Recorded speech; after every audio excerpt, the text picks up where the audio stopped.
All right, you can proceed to start making fun of me and making me say things.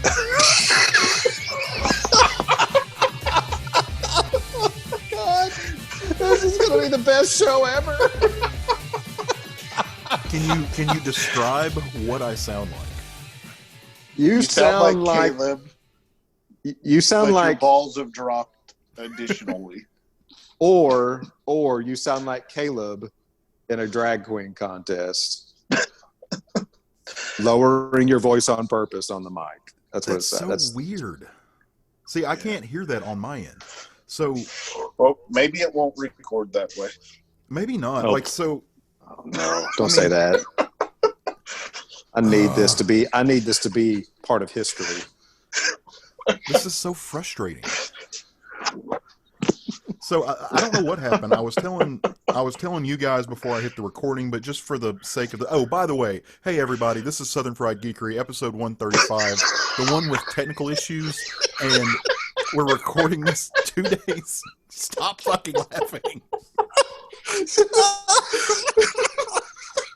Hey, I was doing just fine until Craig started laughing.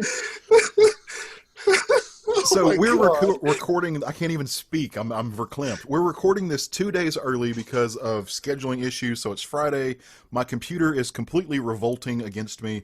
I apparently sound like I'm going through second puberty. It may sound awesome. I don't know. Technology is failing me, and I'm so sorry. But this is episode 135. I am apparently serial killer. Leave your money by the bench, Caleb Alexander McKenzie, and I'm here with a couple of assholes. Who are you? Yeah, I am Matt Trogdon, and I am winning right now. And I'm Craig Lance, and I can't quit laughing. Well, I want to welcome everybody back to another episode. We're having a lot of fun. We hope you will too. We've got some cool stuff lined up. We're going to talk about a little bit of comics. We're going to talk about a little bit of not comics, which will be fun. It's going to be a little chaotic, which is we like to get chaotic every once in a while. And as you can tell, the guys are in good spirits. I poured a drink because this is annoying. And this is just how life is going to work for a little bit, and that's okay. If you want to have more of this, if you want to experience the full-fledged Southern Fried Geekery experience, you know how you do that? You know, Serial Killer Caleb's going to tell you. You go on our Facebook group, and you join up, and you get to laugh. You get to see what we're posting. You get to join in the ha-has. It's good times. Or you can pop up on our Instagram. You can like us and follow us there. We're at SFG Podcast on Insta, and we're also at SFG Podcast on the Twitters, where, I try to tweet quite often. Not always, but sometimes it's a thing. I don't get in arguments, which is nice.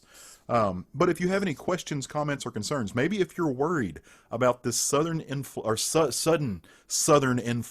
testosterone into my audio system, shoot us an email at southernfriedgeekery@gmail.com. I hope you all are enjoying this as much as I am. I think I'm enjoying it more. Yeah. Well, I guess the first question we got to ask, how's everybody's weeks been? You doing okay? You're surviving COVID. What's life like? You guys doing all right? Yeah, I'm doing good. Yeah, doing good. And my week's gotten so much better in the past 20 minutes.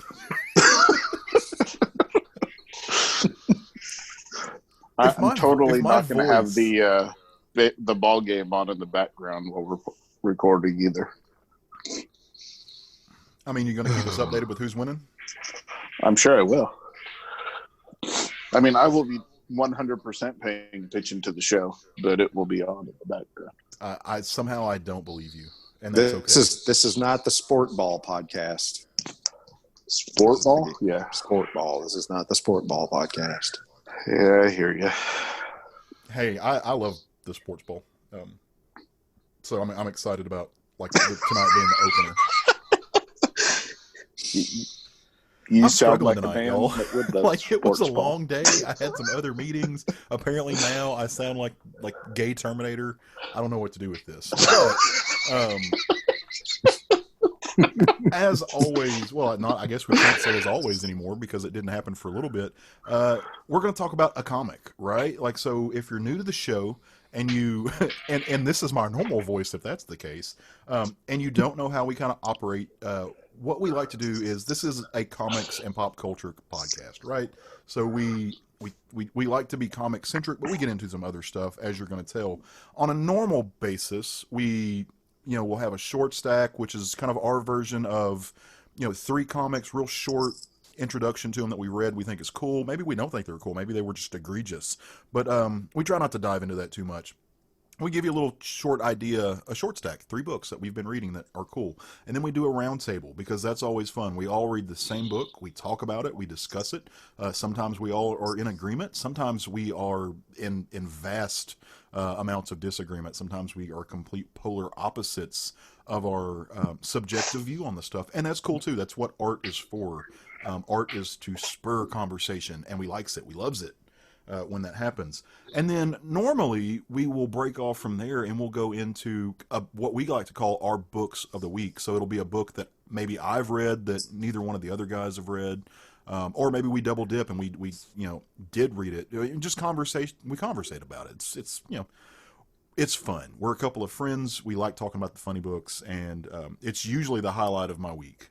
And this week is no exception, because I love these bastards. Loves them. But this week is going to be a smidgen different. Like I said, we are doing a roundtable, and we're going to forego the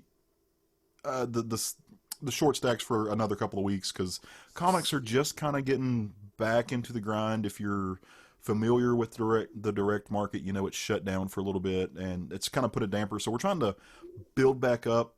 So we're not just telling you everything that we're reading. So we're going to give that a couple of weeks. But we're going to have what Mr. Matt Trogdon over there has lovingly deemed a chaos episode, to where when we're done with the roundtable, we just go off the rails. And I promise you're going to have a good time. And sometimes I'm a liar, so that promise doesn't mean much. And so that's okay too. You can't trust anybody who sounds like me. You just can't. No, that's true. So I would like to... I am prepared, quote unquote, to give a synopsis, but I would like one of you guys to introduce to our lovely listeners, those folks who are dedicating their time to us on this episode. Tell them what we all read this week. Not at once. No, don't line up at once. We read Chu by John Layman. And I'm sorry, I don't have my book in front of me. Who's the artist? Yeah. That's who. We read that book. It's I don't know if it takes, I guess it's a prequel to the Chu comic that was out for 50-something issues a couple of years back.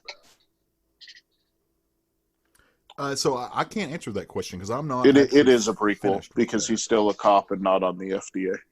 Okay. Yeah. So yeah, that's so before we get into the kind of, the deep dive into it, the meat and potatoes, the things that make it awesome, did you guys enjoy the book? What did you think about it? Matt, go ahead, because I want to hear your take on this. I like the book. I think it's a fair assessment to base how much you're going to like this book based on your familiarity with the original Chu series. John Layman and Rob Guillory. So, based with that kind of background, reading it with that kind of background, I really like this book, and I'm really looking forward to seeing where it's going. I like this book, and I dug it. I like the story. I think it is missing a little by not having Rob Guillory on it. That's not to say that the art on it's not good, because it is. But it's missing those little background touches that Rob Guillory gave us in Chu. So in the first Chu series, I felt like, but outside of that, I think the story's great, and I'm excited for where it's going. Nice. So I have not Chu, and I should say this book is CHU, and the other book you guys are talking about is CHEW. I have not read all of the original Chu, CHEW, and so the subject matters I'm not completely familiar with it. It's not beloved to me the way that it is to you guys, just because I haven't experienced it all. But coming from a place where I haven't read that, I actually still enjoyed the book. I felt like it was a little bit of kind of a by the numbers, get to know your team book, and that's fair. But ultimately, I think it's a fun. I enjoy John Layman's style, and I think maybe not having the connectivity to Rob Guillory's previous work on it might have actually made me appreciate Dan Boultwood more. But let's get into the story, right? So the story kind of opens up. You have got a criminal enterprise, maybe that's the right way to put it. There is an event taking place, an event for ne'er-do-wells. And it's being organized by this guy who, is creatively named Mr. Boss. And he is... I'm sorry that you cannot say ne'er-do-wells in that voice. This is the only voice I brought with me, Craig.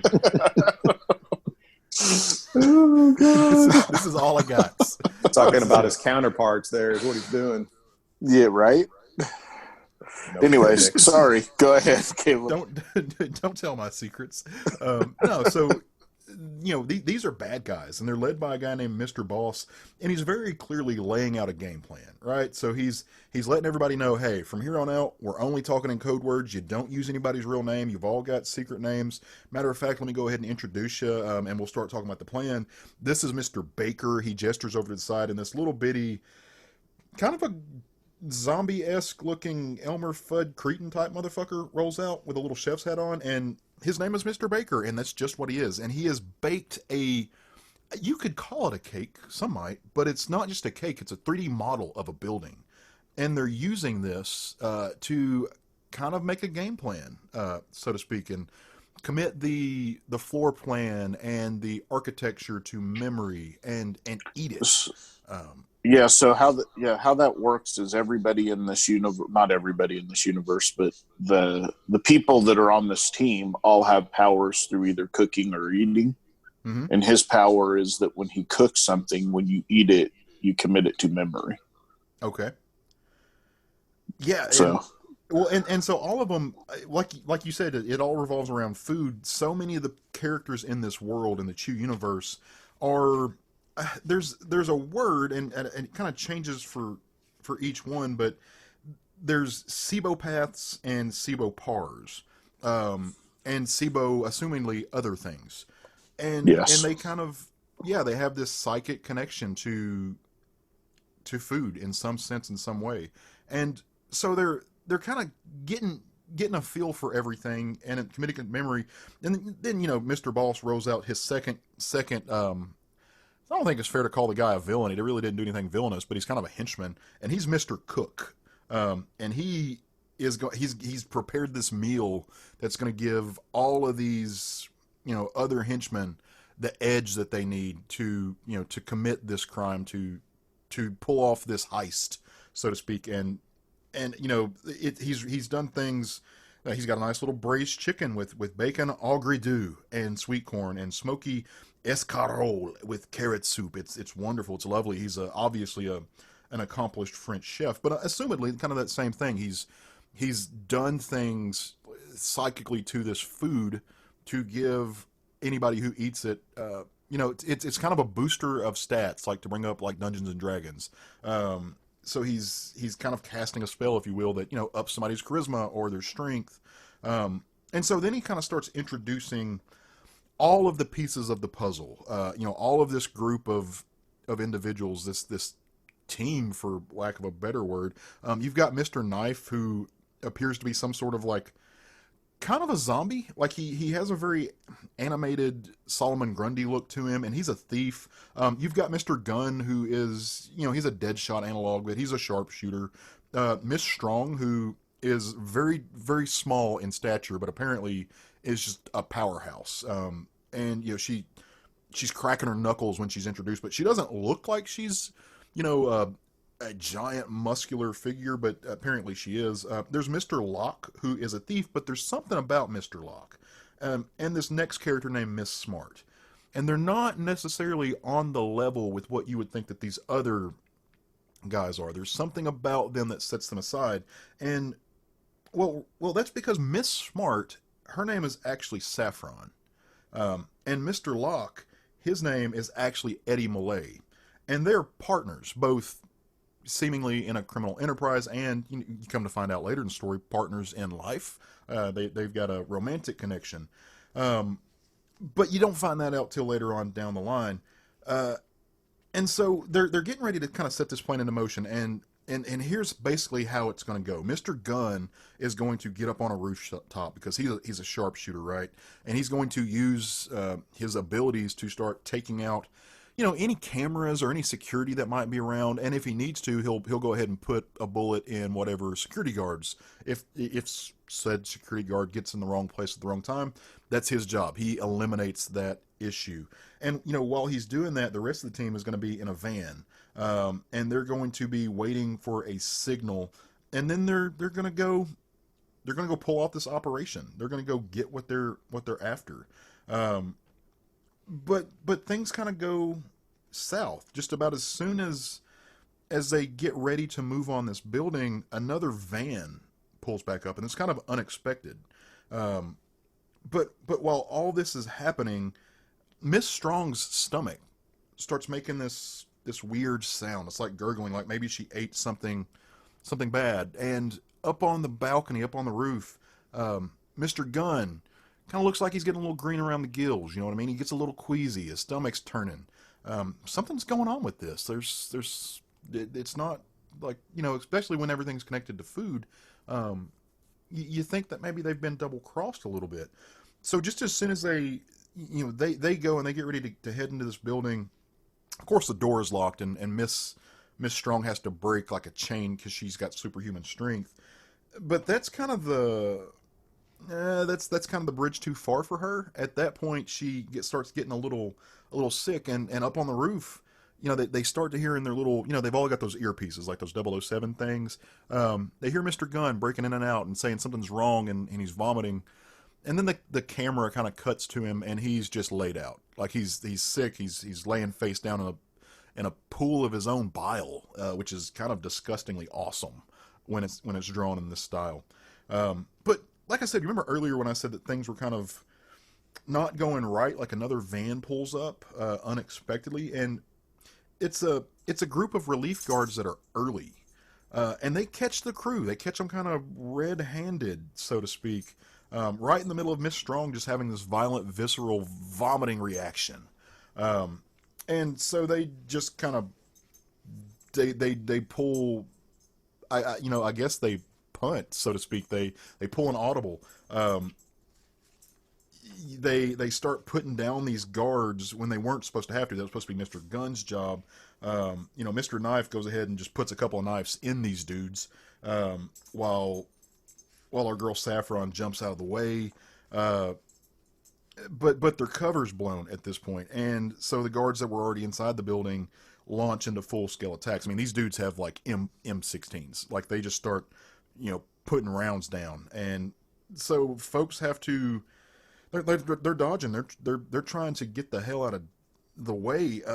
But Miss Strong remember, she's having this moment like something's desperately wrong, and she can't take cover, and she takes a bullet right through the face. She is just over. But they do. The rest of the team is able to make kind of a getaway, minus Miss Strong's body. And like I said, you kind of get this feeling that somebody has set them up. Later on, at the scene of the crime, when the sun has came up, there's some detectives that come on the scene. And this is Detective Bosco and the famous, if you've read the other series, Detective Chu. And they're homicide detectives. And so they're kind of getting a feel for what happened, for the crime scene. And, these other cops are just kind of in all kinds of dismay and disarray. They're not used to seeing such carnage. But, Detective Bosco is a hardened woman, and she's just kind of sipping a Slurpee and smoking a cigarette while all this is going down. And she's talking to her partner, and she's looking around, making sure nobody's looking. And she's like, can you add anything to what we know from the crime scene? We can tell that this is what happened from where the bullets are. We can tell this looks to be where people were standing from the way the body felt. But maybe you, Chu, my partner, can tell me something a little bit more. And he takes his fingers puts two fingers together and he dips them in the blood and he pulls them up to his mouth and he gets a good mouthful of this blood, which, by the way, now that we're in the age of COVID and we're all worried about hands and washing and hygiene, you should not do this. You should avoid this action at all costs. This is not the smart move. This like Tony Chu would 100% get COVID like the first week. But if you're not familiar with this other story, you're kind of wondering like, well, this is cannibalistic and weird. Like that's not something cops should do. That's probably not in the how-to manual. Tony Chu is, you remember we talked about earlier, these special powers that certain individuals in this world can attach to food. Tony Chu is a sociopath. And what that means is he is able to get a psychic reading. I use that term loosely. A connection with whatever he eats. Like if he eats an apple, he can kind of tell, what the soil was like that the apple tree took its nutrients from, or what pesticides were used. Maybe if it was ran by a happy farmer or a pissed farmer, something like that. Or if he eats a chicken, something that was sentient and alive, he kind of gets a feeling for like the last moment of the chicken's life. Like, the big fat guy with the butcher and the axe who goes ahead and just takes his head off. But the only food that he can't get a reading from, that acts as like a mental block for him, are beets. Beets of all things. Those little nasty-ass red things that leave dye everywhere. Those fuckers. They kind of block his connection to whatever he eats. And whatever was in this blood, which was Miss Strong's blood that he got a sample size of, it was laced with beets. And so he can't get anything from it at all. And he's not used to this. This is not something like that you would expect. It's almost like it was purposely done. And he's getting a little angsty about this because he doesn't like to not know what's going on. So he grabs he grabs Miss Strong's arm and kind of holds it like a corn cob, and he's seemingly about to take a bite out of it when suddenly this what can only be described as the most awesome human being on earth shows up. And this is a federal guy. Like, this is the feds. The feds are showed up. But this fed is straight out of, like, Dukes of Hazzard, White County. And he's in a V-neck cut white T-shirt with a gold chain, little fluffle, little taste of that chest hair. Has an amazing handlebar mustache and an awesome mullet. Like, this is the best detective ever. And one of those old school jackets with, like, the fur around the collars. Like, he's totally 70s cop. And he totally doesn't become a cyborg later. Totally. 100% not. And I would like to, excuse me, I got to interrupt. Okay, yes, I'm doing this for you too, Craig. It's Hazard County. Am I right, Craig? Yes, it is Hazard County. Where I want to point that out because Caleb is the baby of the group. He did not grow up with Dukes of Hazzard in real time. That's right. I know. Well, but I existed on like 2, 4, 7, and 11, so I actually watched a lot of Dukes of Hazzard. What did I say? You said White County. Oh, that's because I'm from Arkansas, and I grew up in Prairie County, which is in the central, and White County borders us, and every methed-out redneck motherfucker in that county has mullets and handlebar mustaches, and that's exactly what I thought. Yeah. So that was a little wink, wink, nod, nod for the Central Arkansans who live in our or who listen to our show. That was just that. So, also my apologies to everybody in White County who does not have a mullet and is not on meth. But 3 people. To those 3 of you, I apologize. But this cop, this Fed, he's got that Fed attitude. You know what I mean? Like these little local cops like Chu and Bosco, they don't mean shit. Like he's big time. They need to get the fuck off his crime scene. They're not worth the badge. He's got that jackass attitude that you see, it's indicative of police shows. You see it all the time. And he just basically pisses off Chu and Bosco. And he thinks he's hot shit. And so they roll out, but while Bosco and Chu are kind of like walking out, Bosco's like, hey, are you meeting up with your family tonight like you usually do, for family dinner? Kind of, similar to what we talked about, in a recent book where Rachel and Terry Dodson, the Adventure Man book, like there's this kind of family unit that he comes from where they have regular dinners. And he's like, yeah, I'm going, you popping around. And she's just like, nah, no, whatever. But you get that not only are Bosco and Chu partners, but they have a really tight knit relationship. They care about one another. They might not be like in a romantic relationship. It might just be platonic, but there's definitely a connection between the two of them. They care about one another's families, and they don't just, it doesn't just stay within the confines of their job. But they are in fact having dinner, and so then it goes to kind of this, assumedly, a little house in a little neighborhood, and it's our friends Saffron and her boyfriend, which, let me flip back and remember his name because it's complicated. Mr. Locke, who was actually Eddie Malay. They're in a car together, and they're having this conversation about, do we really, like, we just went through some shit, like our partners died, like everything went wrong. Do we really need to be doing this? Do we need to go in that house? And, the other one says, but, we have to keep our routines. We have to make everything look like it's normal. That's how we don't get pegged as criminals. We have to make sure that we have alibis. And they're talking about another individual, and you're not really sure who that is. And she's just like, but what if he, and she's just like, hey, don't bring that up. I can handle it. Let me handle him. And she's, do you promise? And, and then she just gives him a big old smooch on the cheek, and they're very much in little cutesy coupley scenes.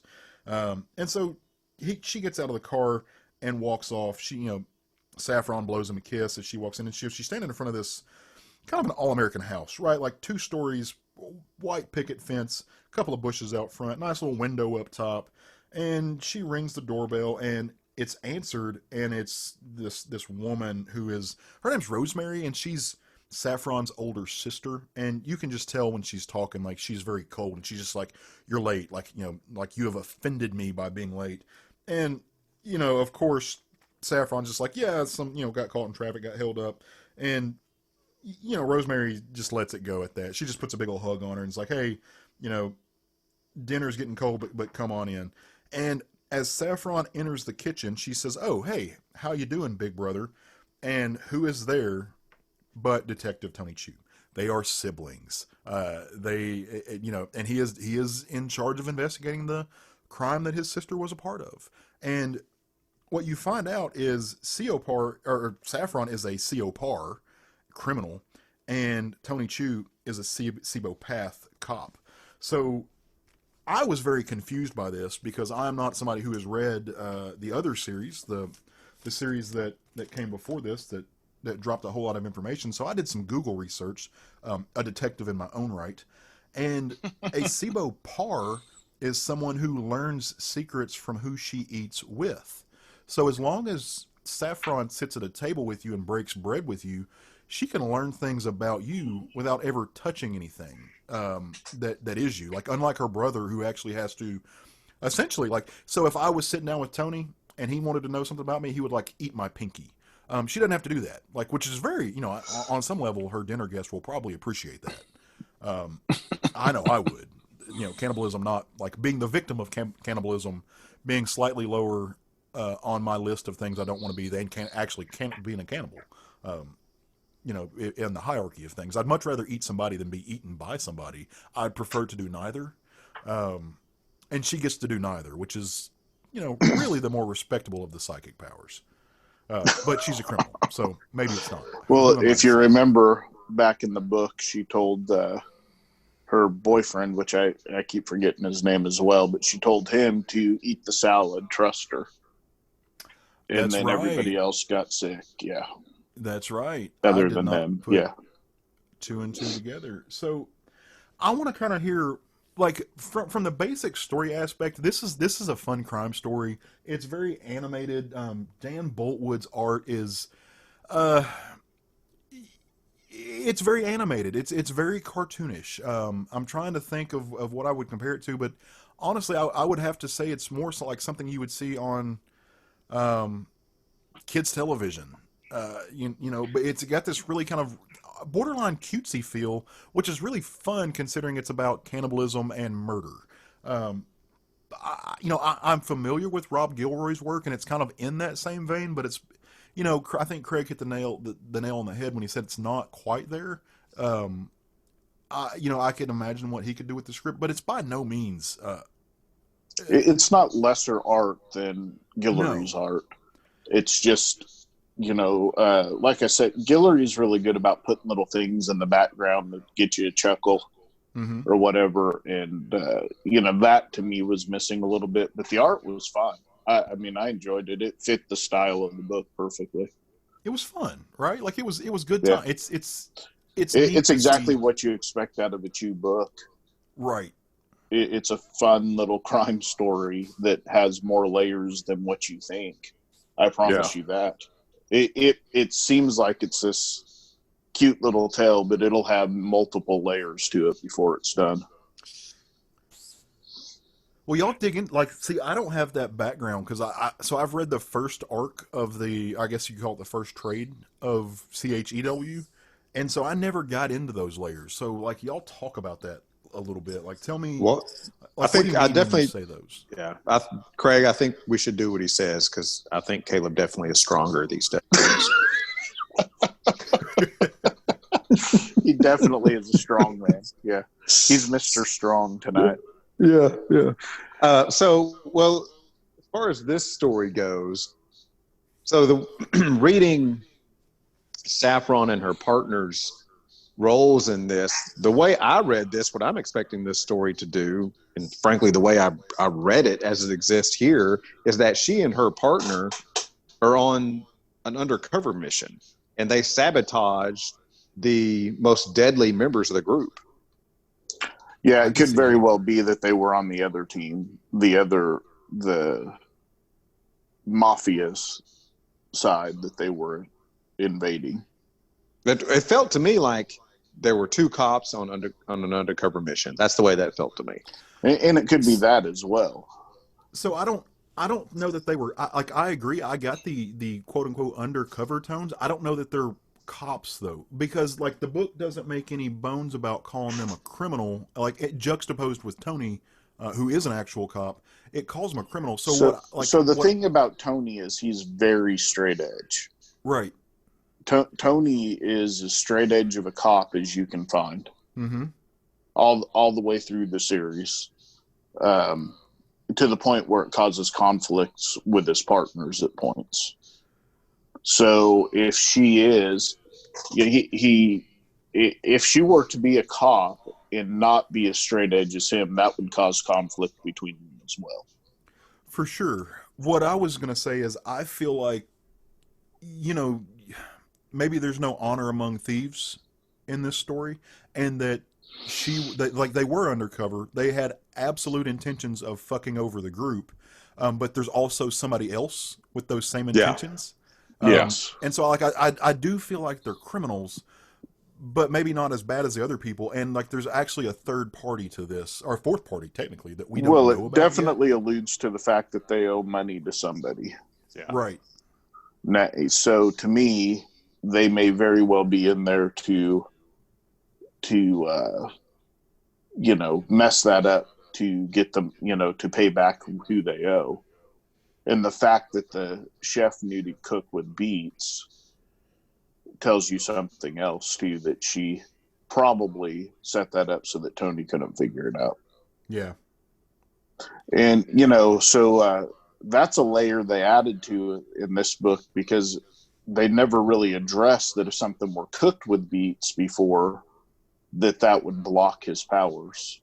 Not that I remember, Matt. I don't remember that being in the previous ever addressed in the previous story, but given that we're getting really into the weeds here, but given that he baked a cake, if she had just substituted beet sugar from cane sugar, right, there you go. Well, but see, it's also, we don't know that it was the baker. It could have been the cook as well. Like I love that aspect. Like he added like that's just good, like crime drama story, like detective storytelling is you always, there's a duality to everything. You want to make the reader guess, because that was absolutely who I was going to go to. Oh, this is the bad guy because he's the one guy that cooked as soon as I saw him. And then when he rolled out that second character of Mr. Cook, I'm like, well, shit. I can't just say it was Mr. Cook in the dining room with the rope. Like you gotta do your own detective work, which is fun. Like I love a book that invites you to play a role. It invites you to play along, and that's what I love about detective stories. And this will be one that'll do that all the way through. And you're going to meet people with new and interesting powers as you go. I loved having Agent Colby, the gay cyborg, in there before he became a cyborg. Okay, so me not having context to that, I need you to tell me about that, because you said like gay cyborgs are like in my top 5 of my favorite cyborgs. Well, I mean, as strong as you may be, I think Craig should tell you to go read the first run of Chu. That's what I think he should tell you. You absolutely should read the first run of Chu. Yeah, because like I said, it's amazing. I've read the first arc, like the first trade, which I want to say was the first 6 issues. It didn't grab me. Like literally, the first issue of Chu grabbed me in a way that one didn't. Yeah. Like the book that we're talking about grabbed me in a way that other book didn't. And it's one of those things, like, I want to go back and revisit it, because I do enjoy John Layman. I think he's a phenomenal writer. He's a fun writer. Like, he's somebody that I look forward to. Like, I know I'm either going to laugh or be intrigued by something he writes, which is weird that I say that, because I often pass on reading a lot of his books because the synopses that are in, like, previews catalog, like, I'm like, oh, it's John Layman, so I know it's going to be quality. I'm just not interested in that. And then, like, 4 months later, I'm like, well, I missed that bus because it's apparently awesome. And I don't know why I keep doing that. Yeah. But yeah, you definitely need to learn from your mistakes, because Layman is one of those writers that can turn in something on the surface. You're like, if anybody else was writing this, I would definitely not read it. But if Layman is writing it, he's going to turn the coal into a diamond. Spaceships powered by demons. That's what he does. So, the fact that he took something like the avian flu and then turned it into a 50 some odd issue story about the FDA being the most powerful federal agency, it speaks volumes to his writing skills. He's certainly a fun follow on Twitter. if you don't follow and that some of his best material is on Twitter. Yes. So I kind of want to ask you guys. I know both of you were really excited about this book, and we've talked a little bit. I want to say we've talked about it on the show, and maybe listeners can remind us if I'm wrong or not. But there was some expectations out of this book. Like, you didn't really know who the new character was. There was questions about whether it was a daughter or a niece or whatever. I kind of want to know if the story that you guys expected, if those expectations were met. Like, how did you balance what you thought the book was going to be with what it actually was? Well, see, when I first heard about this book, I assumed it was going to be his daughter in a sequel, because he has a daughter that also has food powers and went to work for NASA for a while. But I expected her to be in this, but then when I found out, and it wasn't until last week that I found out that it was his sister, and that it was a crime story told from about his sister. But it completely met my expectations for what I expect from a John Layman Chu story. Yeah, same here. So, like, the fact that it doesn't move the story forward, but it actually goes back in time, like, that's still... I'm okay with that, because the old story is told and done. Okay. Not that you couldn't still live in that world with those people in the future, but it was told and done. So I'm okay with them going back and doing a prequel.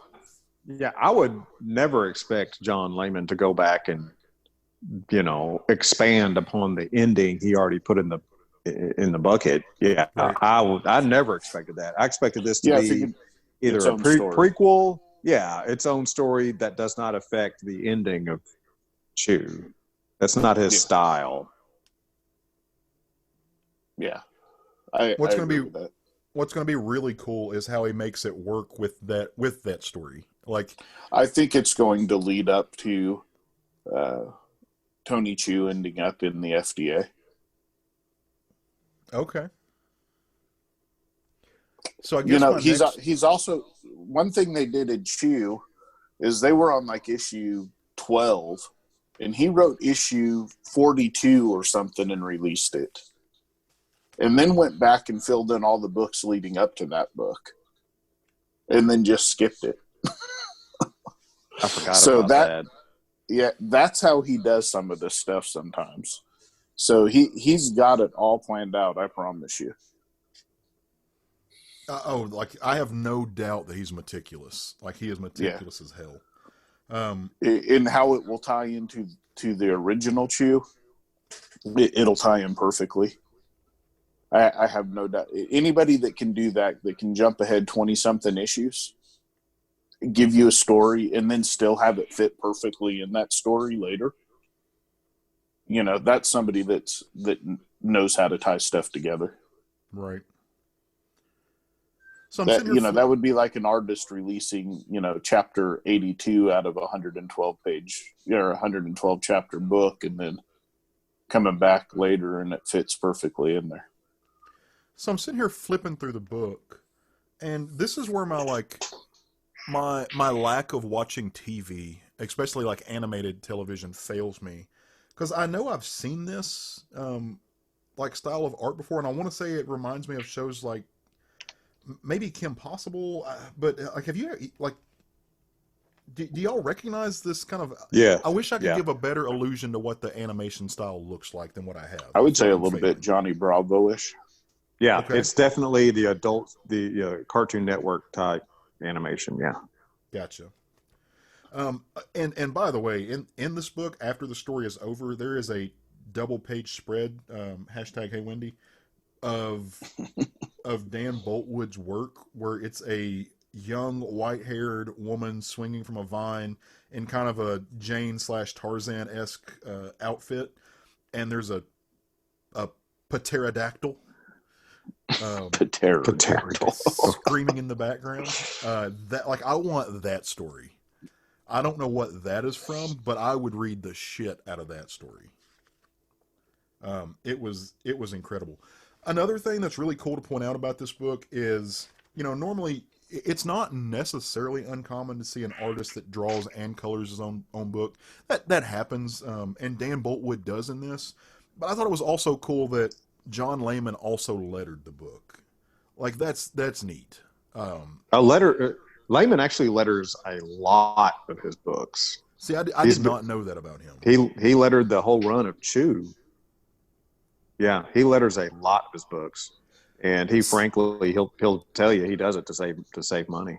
Well, not only that, but I mean that gives the writer the ability to have an artistic effect on his book, because a good writer should think about what the word balloons are going to look like, and so that they can tell the artist like kind of how to position the page. And by actually being the letterer, that's got to give him some type of mechanical input, like an actual artistic influence on the way he wants those books to look. And not too many writers do that. I mean, hell, a lot of our writers don't even think about the lettering, and it shows in their books. When is the last time you heard of a writer doing his own lettering? I can't think of another instance. I can't think of it. Not unless it's somebody that does their whole book. I was going to say there. I mean, it's obviously an indie thing. Like that happens with indie comics all the time. But I mean, it's more so the artists that would do the lettering, even on that aspect. Like you look at some of those old pages, like the old school original arts, and I actually get giddy when I see one that's got the lettering done on it instead of digitally, or that maybe a different layer. But no, like I don't know. Hell, off the top of my head, no, I can't think of any writer that actually letters their own books that doesn't do the lettering and the art and everything. Yeah, unless it's somebody like Rob Guillory doing Farmhand, where he's doing all of it. Yeah. Huh. Yeah. No, that's. But I would also have to believe that gives you a little bit of fluidity to the script, that you can, let's say the artist does something a little different than what you had expected. Maybe you can adapt it a little bit to your script and make it work in a different way if you're doing the lettering. I think it mandates that, right? Yeah. Like I think you, like, I don't know that it gives the ability to. I think it ensures that it has to. Yeah. which I don't necessarily think is untrue for anything else. Like, we hear all the time writers like, oh, I got the art in and I had to go back and like rescript it because the art just didn't like made me initially think of this line that I had didn't work, but this other line was so much better. But especially when you're like, you have the lettering in mind before. And look, like I know writers, like they're meticulous and they, a lot of times are very much in the vein of what I put out is what is, and it's hard to lose. It's hard to let go of that control, and so like I think it demands that, which is the fact that Yeah. he's willing and encouraging to do that, and he has to be. Is that says a lot about him as a creator. Well, when you talk about what it impresses me. does, well, when you talk about what it does artistically to the book, look at some of the stuff he did with Polio in some of the Chu work, because that lettering is art in its own sense. Now, Would you this is agree, the- Matt? Well, I mean, you're assuming that I know what you're talking about. You're assuming that Rob Guillory didn't do that because that was part of the page, Yeah. Well, that's very possible as well. Yeah. Now Poyo is the famed chicken, correct? Assassin chicken. Demon I assassin didn't know he was an chicken. assassin. He's a demon assassin chicken. I need him to have his own book. He did. Got to read his first book first. Damn it. I'm just behind the ball. So can I ask a stupid question? No. There are no stupid questions, especially Well, when you sound like you do tonight. This right. one is a stupid question, but I'm going to follow it up with a fun question. Is this going on your pull lists? Oh, for Oh, sure. yeah. Okay, already there, right? Yeah. Is it on your pull list? Will it be on your pull list? Reading it. Yeah. I think I'm going to keep reading it. It's I only think you 5 should, issues. and then when you're done, you should just continue on and get the rest of the trades for Chu. Hey, I could do it like I did Sandman. I read the Prelude, which came out much later, the J.H. Williams stuff.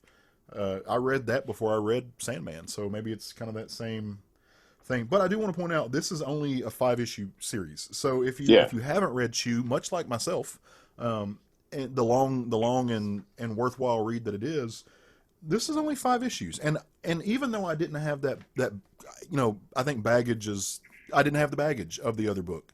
I don't think you need it. I don't think so. I think it gives you enough within the context of the book to understand it. Sure. Yeah, I think having that information adds a certain flavor to it, but I think you can get by with context clues in there. I mean, like if it wasn't for you guys, I wouldn't have necessarily understood the other food psychic connections. Like, and if I hadn't have gone and found out what a SIBO par is versus a SIBO path, like that information I needed, and obviously not knowing who Captain Mullet was in the other book. Added something to it now that I know, but it didn't diminish it. That's Agent Colby, sir. Agent Colby? Agent Mullet? Colby. Hey, I have my voice. He will be one of your favorite characters if you read the other series. I promise you that. Mm-hmm. Mm-hmm. I have a thing for handlebar mustaches, so I'm okay with and that. Gay cyborgs. Yeah, and gay cyborgs with handlebar mustaches. So yeah, no, I'm totally I'm gonna keep reading this. It was fun times. It did not sway my opinion or take away from my appreciation of the book having not read it. So I personally think it's a hit. So if you haven't picked up Chu, CHU by John Layman and Dan Boultwood, I think you have 3 folks here who highly encourage that action. Absolutely. Now my follow-up / fun question. If you could eat one person in comics, kind of like Tony Chu did, who would it be? What do I have to gain from this? My admiration. Oh. Well, first of all, you don't have to eat the entire person. A couple of drops of blood will tell you their story. No, on a pinky. Who would it be? I mean, that's an interesting question. I don't think I should answer this question on a recorded medium. Probably fair. I may have to get back to you on that one. Yeah. Damn it. I know. Sorry to take away your fun, Caleb. You ruin everything. That's my No, goal. I was thinking Moon Knight. Moon Knight would be a fun person to like eat a finger from because he's insane.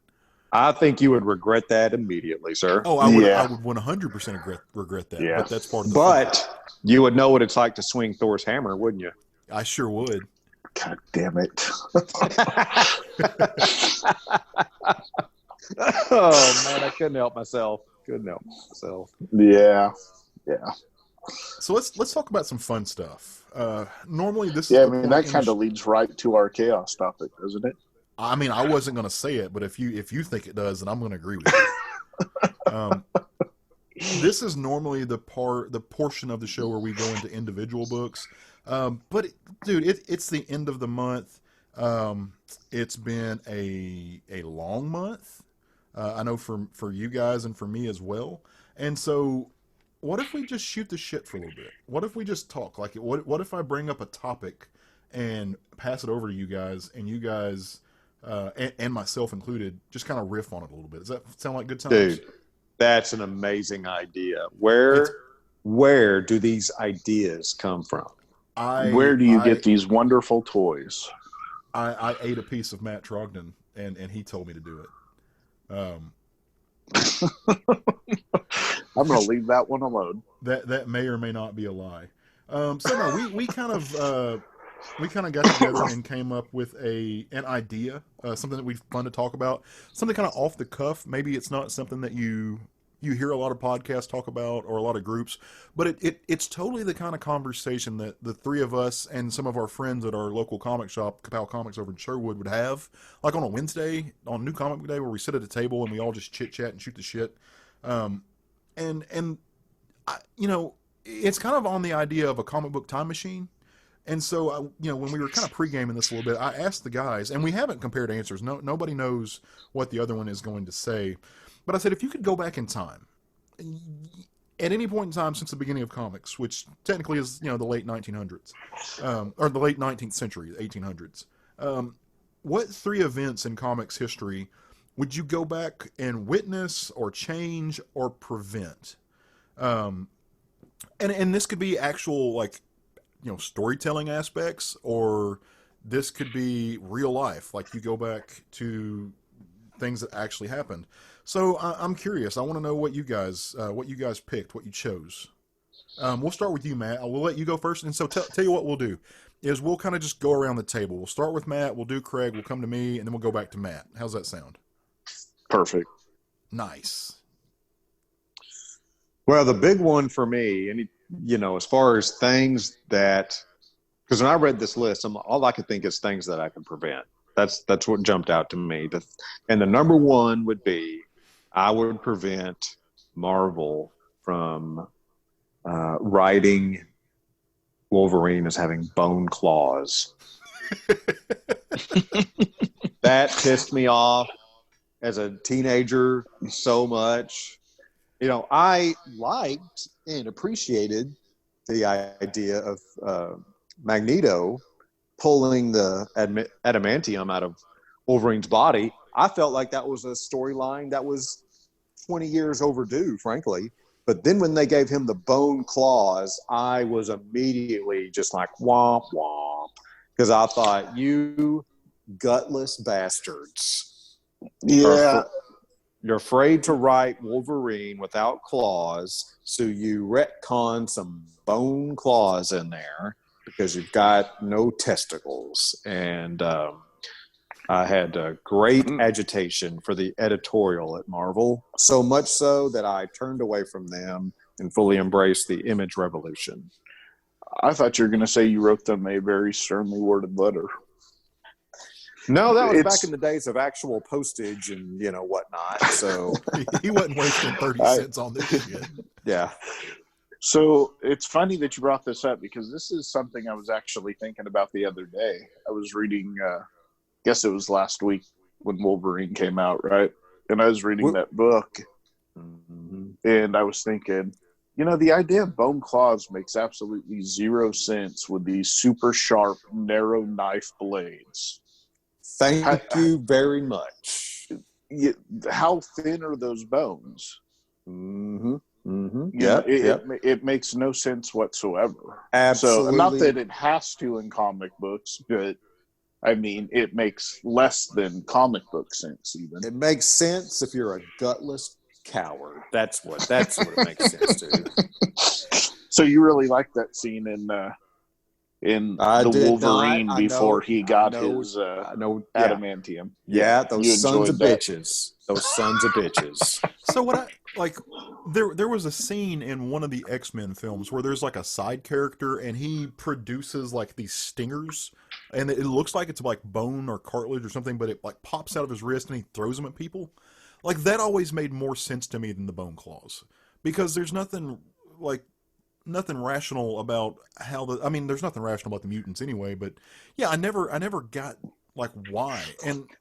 And also, like, if they coated it with adamantium, wouldn't it have just turned into like these little ice picks instead of being actual knives? Exactly. Hey, like, yes. But yes. That being said, like, again, I guess to be fair to like all creative ideas, not like the idea of like why did they choose three blades on each hand, and like did they install one a between trigger each mechanism? Knuckle. Like the mechanics of what happens if he doesn't have those claws was also fascinating. Like who made that decision, and how did they go about like putting in a trigger mechanism inside them to make them go, like the design aspect of it. Also, like I no think one's ever listen. Before. Here's the thing. You're detracting from the main issue. Fucking bone claws are for pussies.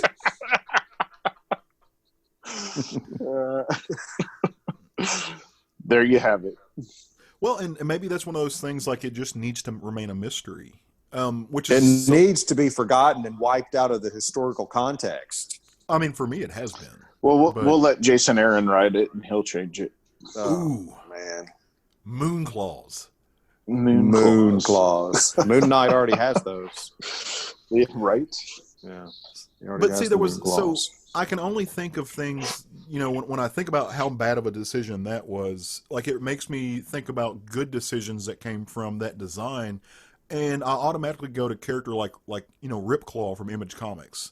Like that to me, Ripclaw. You say good design, Ripclaw? I love Ripclaw's design. You don't like Ripclaw? Carry on. Clandestine? This hurts my feelings. How do you not like Ripclaw? Ripclaw was in Clandestine? Was he not? Clandestine was a Marvel book. No, not Clandestine. Shit. What was his team? I just went blank. Damn it. See? See? There you go. It's because the glory of Ripclaw overshadowed all of those things. Oh, man. Poor man's Wolverine. Cyberforce. It was like the Cyberforce dudes were awesome. I'm going to go with poor man's Wolverine. Well, yeah, it was totally derivative. That doesn't mean it's not awesome. I mean, he was Native American, so that part of him was awesome. Also awesome. So here's the thing. Getting back to my anger at Marvel Comics as a teenager, and the betrayal of Image Comics to the character and myself, Wolverine fan number one. I was so looking forward to Wolverine stories where they didn't have his claws to depend on, because the character was so compelling. And I was like, man, this is going to be great. We're going to see Wolverine have to get himself out of skirmishes and shenanigans with no claws to depend on. I was like, this is going to be some good stuff. He still has his feet and his fist in his teeth, to quote Wolverine himself. Yeah. I mean, I really thought somebody was going to flex their creative muscles for this. Not so much. Isn't that just Sabretooth, though? Yeah. Yeah. Except, I mean, the difference, and I just had a Sabretooth conversation just a few days ago. And and the question was posed to Not me. surprised. And the question was posed to me. It's like, well, what's the difference between Wolverine and Sabretooth? I'm like, well, Sabretooth is Wolverine without a conscience. Yes, that's true. So seeing Wolverine have that, without that metal to fall on, and how that would have changed his, because I was like, oh my God, he doesn't have that metal weighing him down. What's his response time going to be? I mean, he's going to be so much faster. He's going to be so much more dangerous in hand-to-hand combat. All these things were flying through my pubescent mind, and they were shattered by crappy editing. It's when your voice didn't sound like mine. That's correct. It didn't. Still doesn't. We talked about something similar to that on the last episode, I think, was this idea that, you look at the relationship Wolverine has to nature and to people like Kitty Pryde, or even the younger mutants, and now people like Quentin Quire, and his love, like his drive to need to protect and or avenge innocent things. That's the difference between him and Sabretooth. There's a lot of differences. I mean, I just feel like the best way to sum it up is one has a conscience. Yeah, no, Sabretooth is completely devoid of a moral foundation. It's a psychopath. Right, 100%. Yeah. All right, well, that was you know what? You set the bar pretty high on that one, bud. All right. You really did. Let's see how Craig does it. Craig, what's your I'm going to one? follow up with another very similar thing where editorial really decided they took the easy way out, and that was One More Day by Spider-Man. They had killed Aunt May. Spider-Man's out just absolutely going nuts. He's tearing the city apart. He's wearing black. It's some of the darkest, best Spider-Man that they've written. And then they come back and they have him make a deal with Mephisto to get Aunt May back. Mm-hmm. Absolutely the worst decision they've ever made regarding Spider-Man. Why is that? Why do you say that? Would Spider-Man ever make a deal with Mephisto? Well, and there's the argument, is that shows the depth of what he's willing to do. Yeah. No, I think it was a bad decision. It was bad design. It's the same thing. You had a chance to take him to a dark place, to write him as a new character, and what did they do? They took him back 20 years in time and gave us the same old Spider-Man that we had for the last 20 years. Well, that's the thing, though, is turning Spider-Man dark. That's for a period of time. For a period of time, they could have. Yeah, I see what you're saying, but the same thing, like they were ever going to leave Wolverine without his claws. I mean, eventually he was going to get them back. It's the same thing. For a period of time, they had a chance to do something new and interesting and fun with this character. Well, instead they chickened out. They've taken Pete dark before. I mean, you think of, when the black suit started to mess with him, or even the Madam Web stuff where he was like a mutant, like a weird spider thing for a little bit. Like that, he's gone through dark and cocky phases. But I mean, the very beginning where he, didn't stop the mugger because fuck it, he had to go make money. So he's got a. But he had never broken into a prison and threatened to kill Kingpin before. Right. Yeah. And that's what we had. Yeah. What Caleb's talking about, lapses in judgment and momentary interruptions that his conscience ends up haunting him over, instead of, he's not embracing darkness. In the story leading up to One More Day, he had completely embraced it. He was going to make them pay. Yeah. For killing Aunt May. Yeah. They had crossed a line. His villains had crossed a line that there was no coming back from. I think what always got me about that... And it also removed the biggest thing that happened in Civil War was Peter Parker revealing himself. And the consequence for that was the death of Aunt May. Right. And so what did they do? they immediately undid it. I think where I call bullshit on them doing that, because I'm kind of in that same spot. I didn't like that story, but it was the idea that Aunt May was what made him make a deal with the devil. I mean, we're talking about Mephisto, number one, who is a god, whether or not he calls himself a god. Like, he's a god. And I know Pete's close to Aunt May, and she's a mother figure, and one of the best mother figures in comics, but, you know, he wouldn't make a deal with the devil over Gwen Stacy, who was young and he was in love with, and they had a bright future. For sure it would be Aunt May. For sure it would be Aunt May. No, see, I mean, that's the thing, is Aunt May is the most important person in his world. Yeah, even more so than Mary Jane, more so than anybody. Absolutely. Aunt May, there's nothing he wouldn't do. Yeah. Which is the only thing that made the deal with Mephisto even viable at all, is that it was over Aunt May. Yeah. See, listen to Caleb say it. That the fact that he wouldn't do it for Gwen Stacy completely Mephisto didn't show up and offer it to him. Yeah. That's what I'm saying. Like, it would have always been Gwen. No. Aunt May's Aunt May is who he would have made the deal for if he were ever going to. But, it still irks me to this day. And maybe you guys are over it, but to me, so there's no getting past. You're irked because you didn't get a run of Dark Spider-Man. They had just started on it. It was the going back on a story that they had just set up. That's what Civil War set up. Yeah. And then you have it happen, and then Spider-Man's doing it, and then Mephisto shows up and resets it all. Yeah. It completely took all the teeth out of Civil War. Okay. But it took the consequences of Civil War away.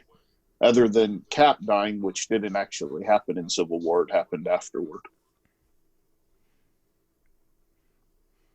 And I mean, I know how close Spider-Man is to you, so I can see how that's a major. Yeah, like that makes sense to me, just knowing you. Yeah, I mean, it's the first time that I was collecting comics that I actually stopped collecting Spider-Man. Well, for a period of time. You're not alone in that too. Like, there are a lot of people who have a really visceral reaction to Brand New Day. To One More Day. Oh, yeah, Brand New Day was the story afterward. I always get it backwards too. Yeah. But yeah, Brand New Day was what came afterward, which was when they took Peter back to basically being a college kid again, because we didn't have 40 years of that story already. Right.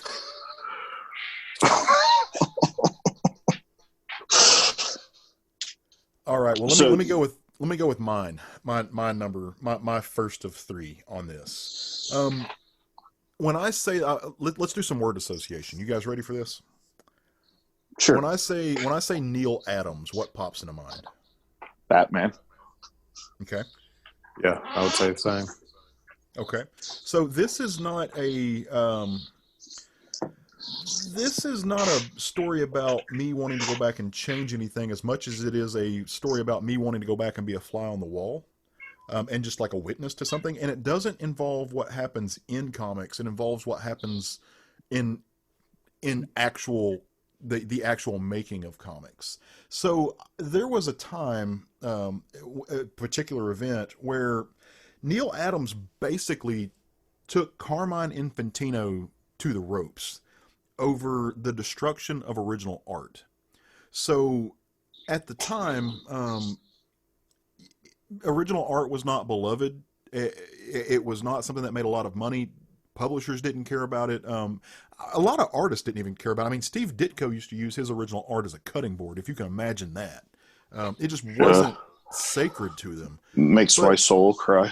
Yeah, mine too, especially somebody who loves OA. And you know, I've literally gone to DC to see the original Amazing Fantasy pages. But for a lot of artists, original art... DC? Yeah. Washington, D.C. Oh, okay. So, sorry, yeah. Not yeah, Detective the original Comics. the original pages for Amazing Fantasy, at least the ones that involve the first page of Spider-Man, are in the Library of Congress. You can schedule an appointment with them if you ever go to DC. I wouldn't suggest it right now because pandemics and shit, but it's worth doing. It's great.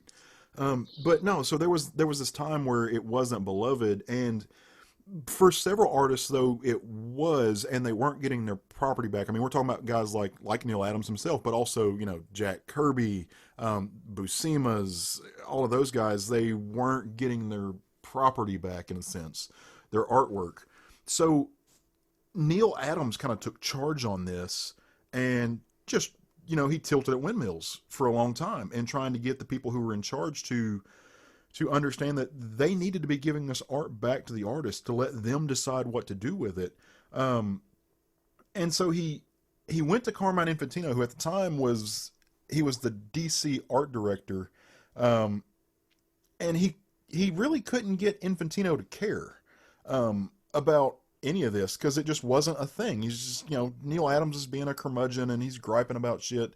But then Neil Adams actually threatened to quit. Like both of you associate Neil Adams with Batman, and everything that he did to change that character and the legacy of what he implemented. He actually threatened to quit unless DC and of course Marvel would follow suit, but unless they gave the original art back to the artist. He actually went down to Infantino, and Infantino was like, "Hey, calm down. What's the problem?" And he just starts cussing the dude. Like, he starts screaming at him. He's like, "They're cutting up my art. They're cutting up Jack Kirby's art. They're cutting up all of this amazing art. And if you just don't quit it, I'm gone." And within a few hours, like the next day, Infantino came back and said, "All right, they're not cutting up art anymore. We're not doing this anymore." And Jim Shooter actually wrote in around 2011. Jim Shooter had a blog that he was talking about this, and in 74 Marvel started giving back the original art to its creators. It didn't give back any cover art that was made prior to the year, but it did start finally doing the right thing and making sure the art was given back. And Roy Thomas actually played a huge role when he was editor-in-chief at Marvel, to getting this art back to folks. Like they were actually giving the art. It was so unsacred and they cared so little about it. They would give the art, they would cut the panels out of it and give it to kids who came to tour the Marvel offices. And a lot of times Roy Thomas is he looks at history with rose-colored glasses, but even he says that for a long time Stan Lee even wanted them to give back the art. And of course that's his words. Who knows what actually happened. But there's a really good sci-fi blog on sci-fi.com that talks about this. And so when I was thinking about it, what led me to this was I would have loved to have been one of those kids who got the cut up art. So I did some Googling to try to find out more about when the era was, and I found this. I knew that Neil Adams was instrumental in creators' rights and artist rights specifically.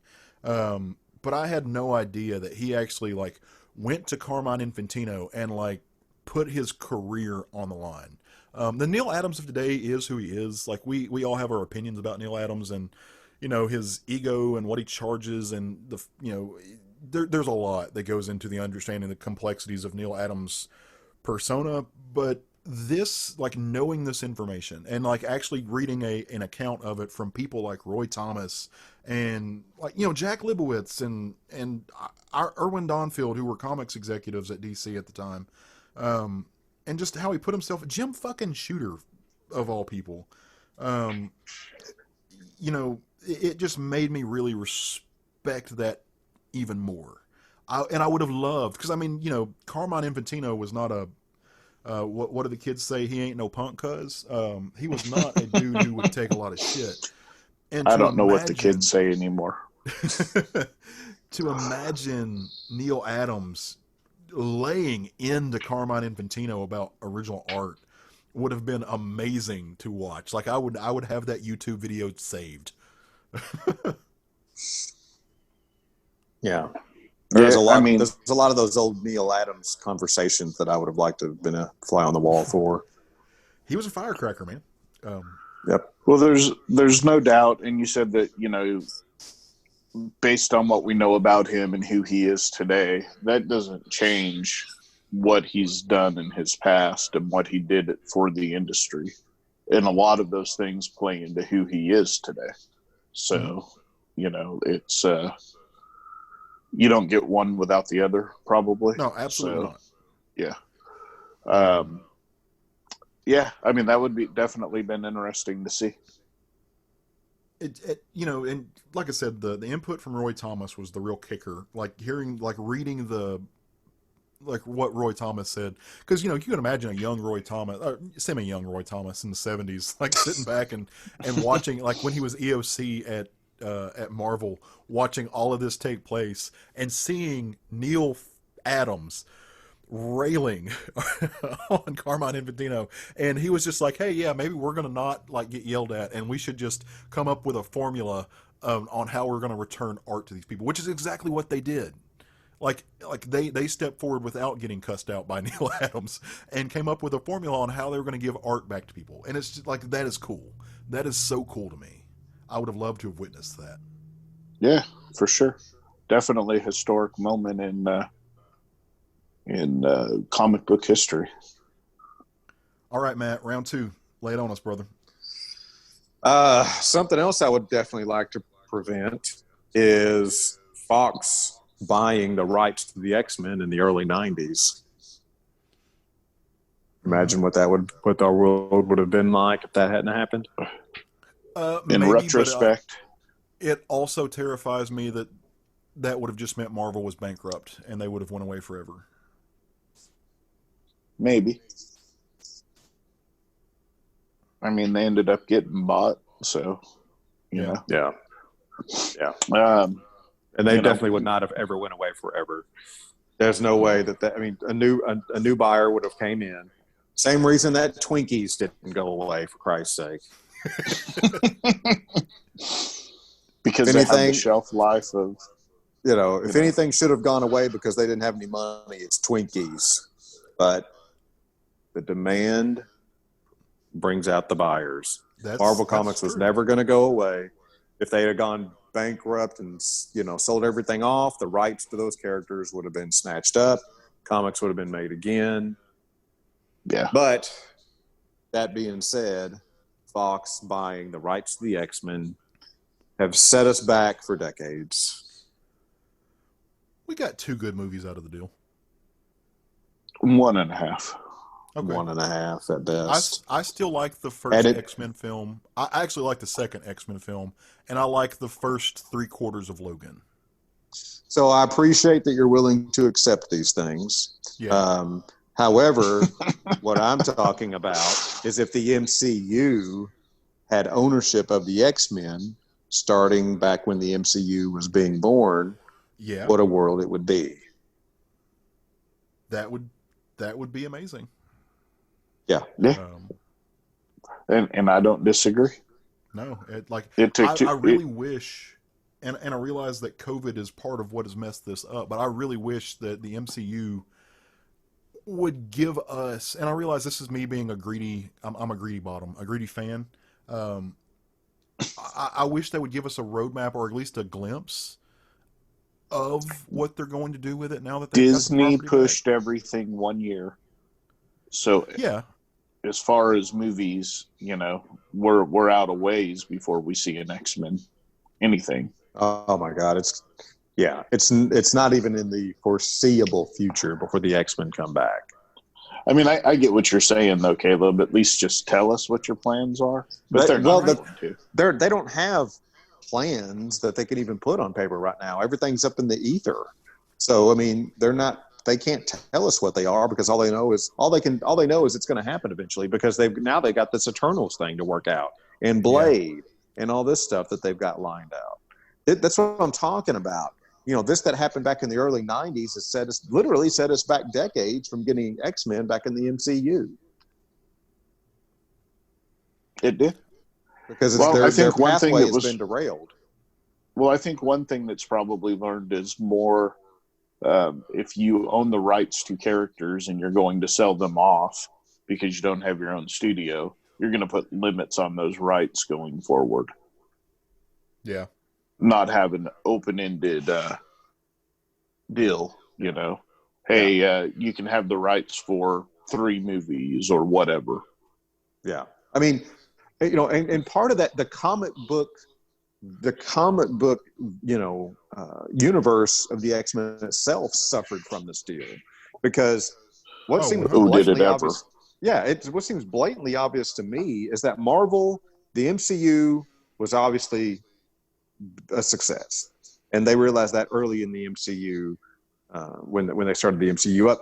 So I don't know. It just bleeds obvious to me that they started just tanking or on purpose mediocring the X-Men comic books to soften the property up. They didn't want to feed the machine of the at the end of Fox it, they X-Men. canceled the X-Men. Yeah, and then finally they just cancel it. They killed Wolverine. It killed Wolverine and canceled the X-Men for 5 years. Absolutely, we're not going to support any X-Men movies. Yeah, I mean, so the damage was done not only what we didn't get out of the MCU, but what happened to the comics themselves. It just did crazy damage to the property. Well, the same with the Fantastic Four. I mean, wasn't nobody cares about them. Yeah, it wasn't. The Fantastic Four was not beloved in the way the X-Men was, and hasn't been since I think maybe the 70s or even before that. But I mean, they did the same thing. They definitely throttled it out. But I will say, the flip side of that, maybe we're giving too much nefarious credit to them in that, things like Jessica Jones and Iron Fist and Power Man and stuff like that, when those were really successful, they also didn't make any big moves in the comics to promote them either. They essentially gave those characters the same treatment even though they owned them. So maybe they were just really shitty at publishing for a little bit. That's joking, quite possibly obviously. as well. But I think that the X-Men and the Fantastic Four, it was no coincidence that when they were trying to buy back those properties, that there wasn't a Fantastic Four or an X-Men book on the shelf. Yeah, I mean, that's not a coincidence. Yeah. No, they definitely throttled it. I mean, you did get Hickman's Fantastic Four in the middle of that, but I think that was really before they started strangling it out. It was before they started trying to buy it back. Yeah. Yeah. But no, you're 100% right, but deep in my soul, I don't know that much would change because they went with the better team. Bullshit! You're drunk. Better team. No. Did you hear this silliness? I did hear it. I have always been more of an Avengers fan than I have an X-Men. I've always been an X-Men fan. This voice distortion has taken a completely different turn now. Now the words are distorted. Not the sound of the words. Bruh, you've known me long enough that I've always been an Avengers fan before. Doesn't make it right. What's number 2 on your list, Craig? I would go back in time and get Caleb some throat lozenges so that he would not sound like he does today.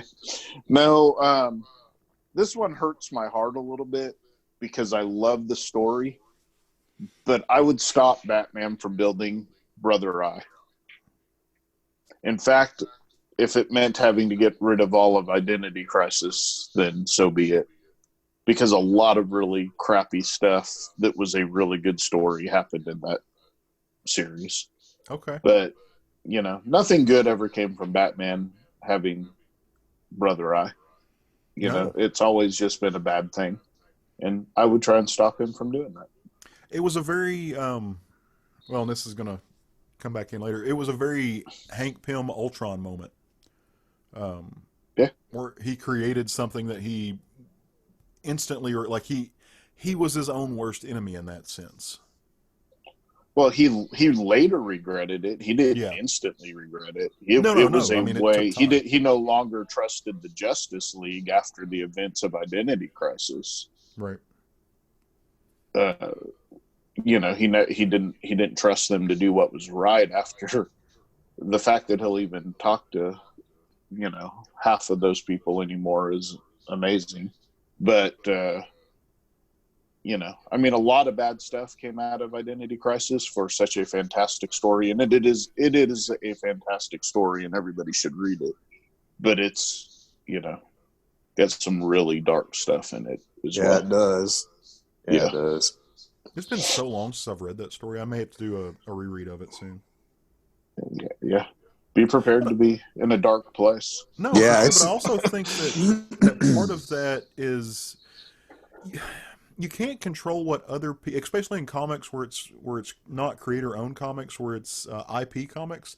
You really can't control what other people do with your ideas after you're done with them. And I think that's a big part of that. Where, you know, like you said, you wouldn't necessarily change Identity Crisis because it was an amazing story, but the outcome of it was rough. I mean, other people got their hands on that. Well, the stuff that happened in it's dark as hell. Yeah. You know, I mean, it led to dark places because it was a dark story. Mm-hmm.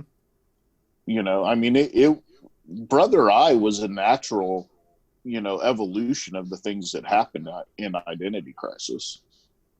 It's 100% something Batman would do.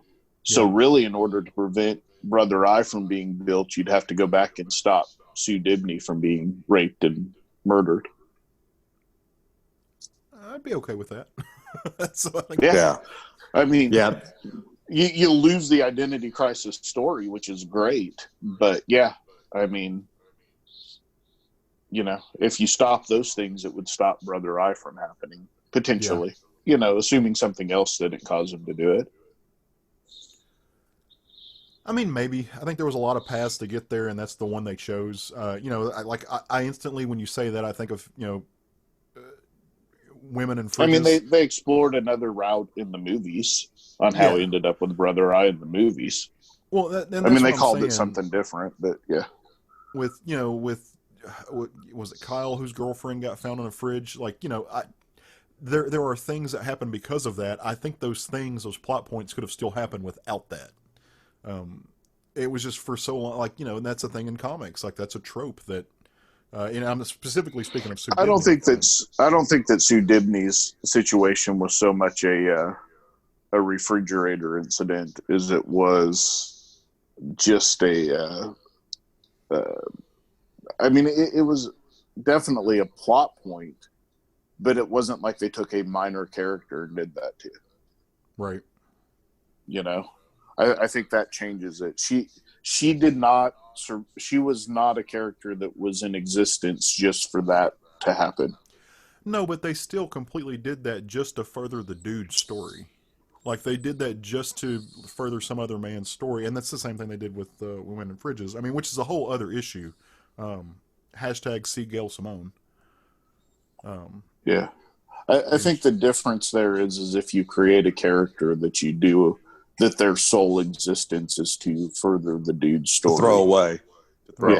Yeah. I think there's a difference in having a character that is loved, that they do that to, versus somebody that their whole existence is to have that happen.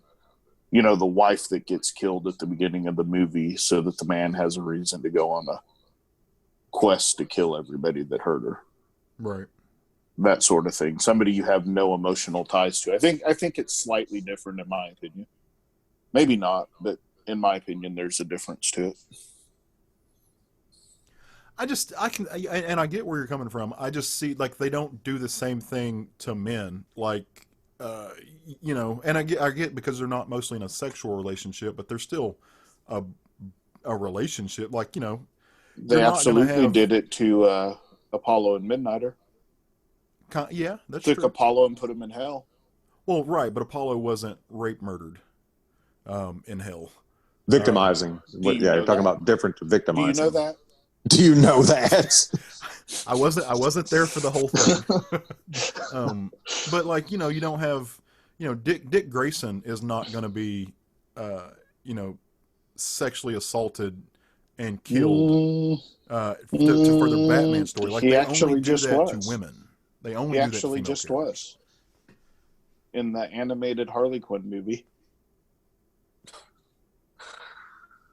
I mean, that's a completely different. Anyway, he was raped.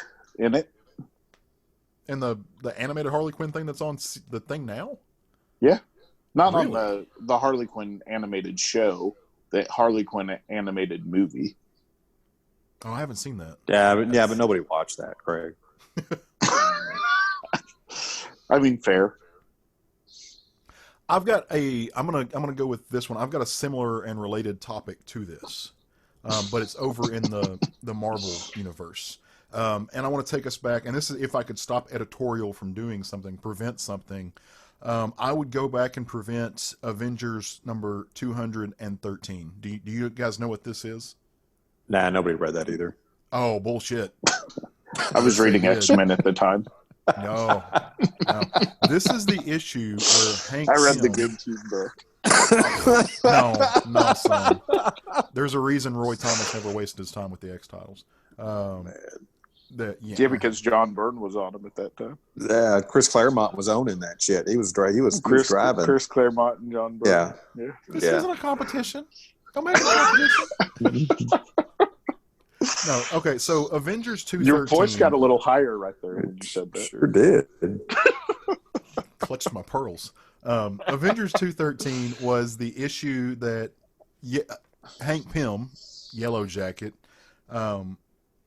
basically has a nervous breakdown. He's in the midst of being court-martialed. This is post him creating Ultron, obviously, and doing some shady shit. Completely losing it, and he's his Yellow Jacket persona at this point. And he started to isolate. He's starting to drown himself in his work, focusing on undoing all the stuff with Ultron and undoing all the stuff that gets him court-martialed.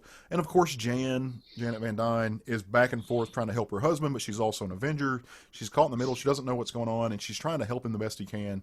And it's the issue where Hank Pym punches or assaults Janet Van Dyne. It's not the first time, because technically in, I want to say, Avengers like 59 or 60, he throat punches Jan to knock her out, to tie her to a dragonfly to get her out of danger, which also is not good, but this is the first time that he really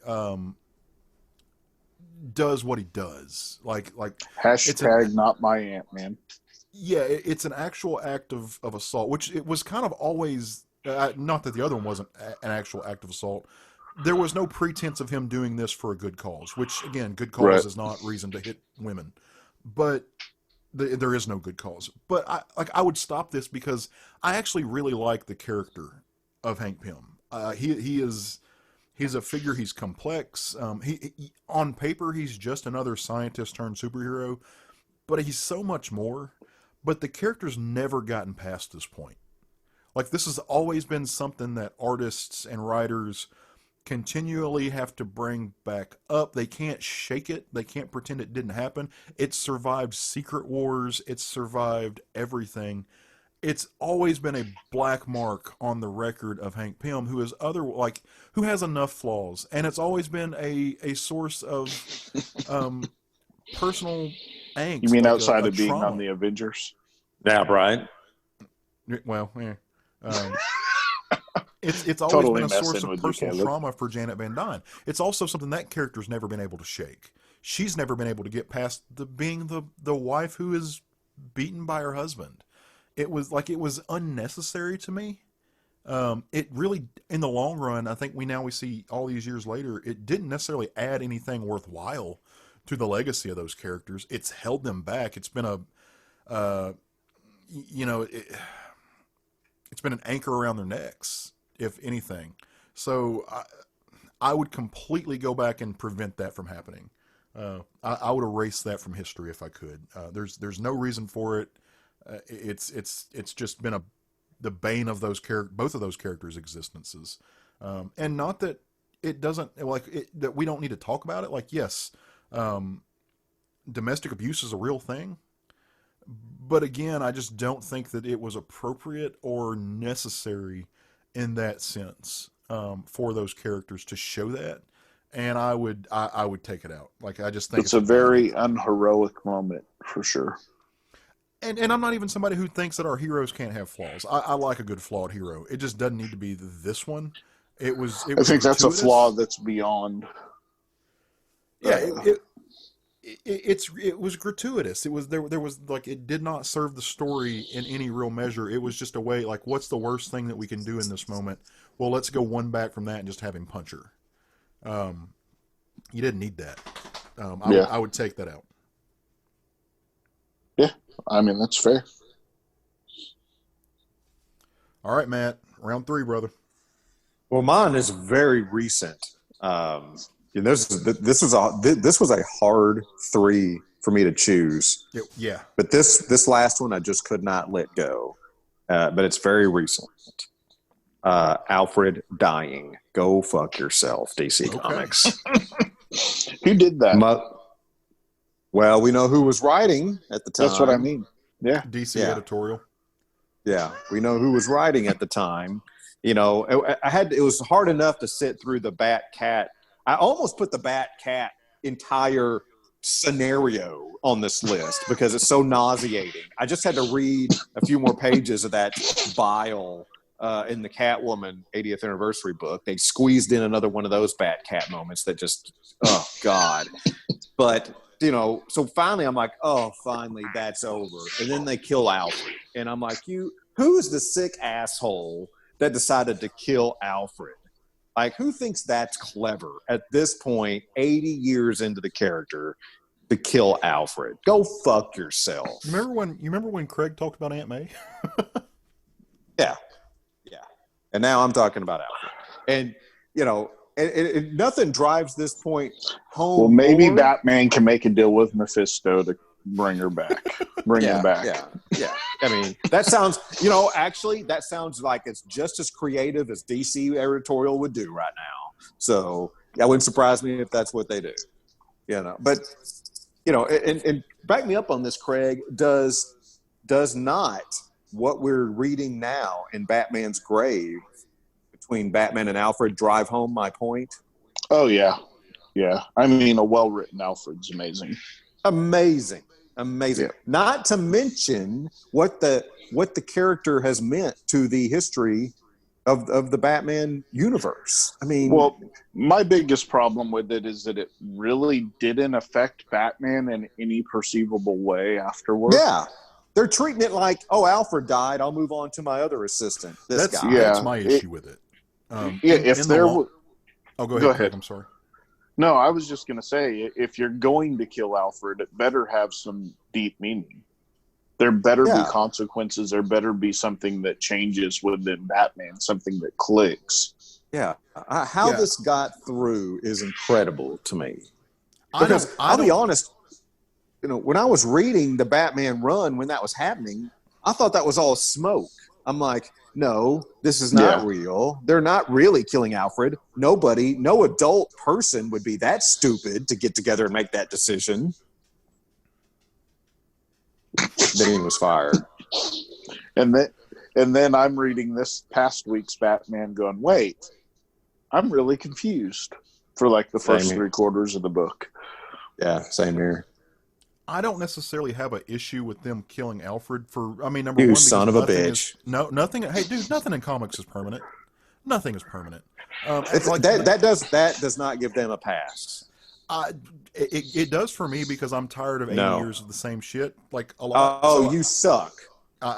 No. I mean, upon occasion, yes. But only, right only now for is one that person occasion. Now. Only for one person now. You I'm being dead this, serious. Craig?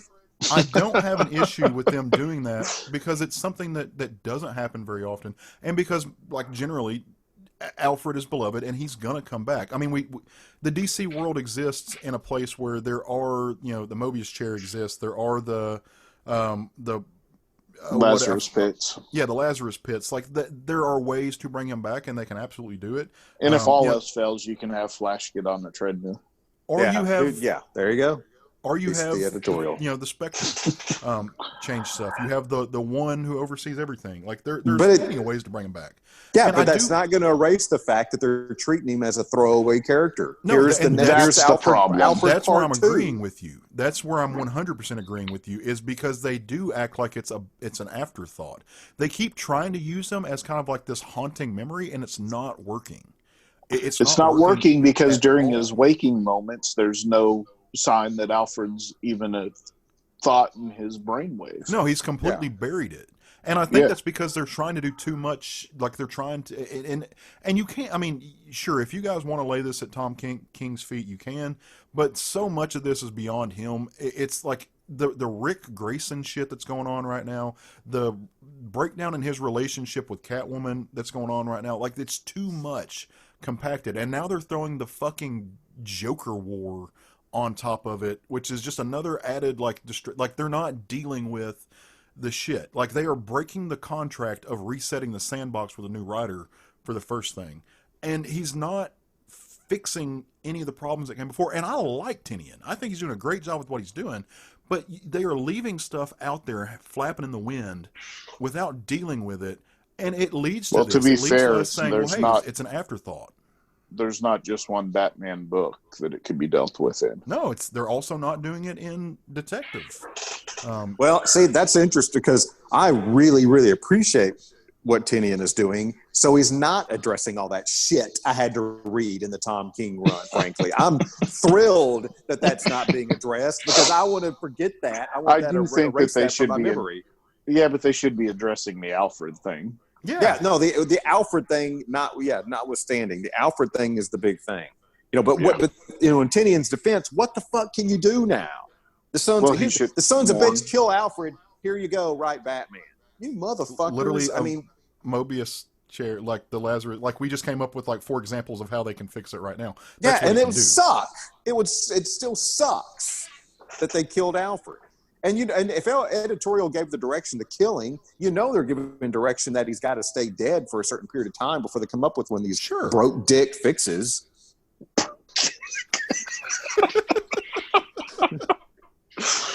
You know what? That'll get people's attention. And I'm not saying that for better or worse, but that's what they're saying. It's going to get, like, when Alfred comes back. Yeah, exactly. Will get people's attention. 100% but agree to be fair, when Alfred this is a lame duck move to get people's attention. Well, no, I mean, because they suck at their job. When they cut Tom King's amazing story in half, and they didn't let him drive home the point of Alfred's death, and they made him compile it with all the bullshit after Batman 50, he didn't get the chance to tell a story he really wanted to tell. Tom King dug his own grave and by so it was killing the Batman sales. Tom King's got no one to blame but himself for driving them to that decision. Tom King, stop what you're doing. You're killing the run. Before Bat 50, it was amazing.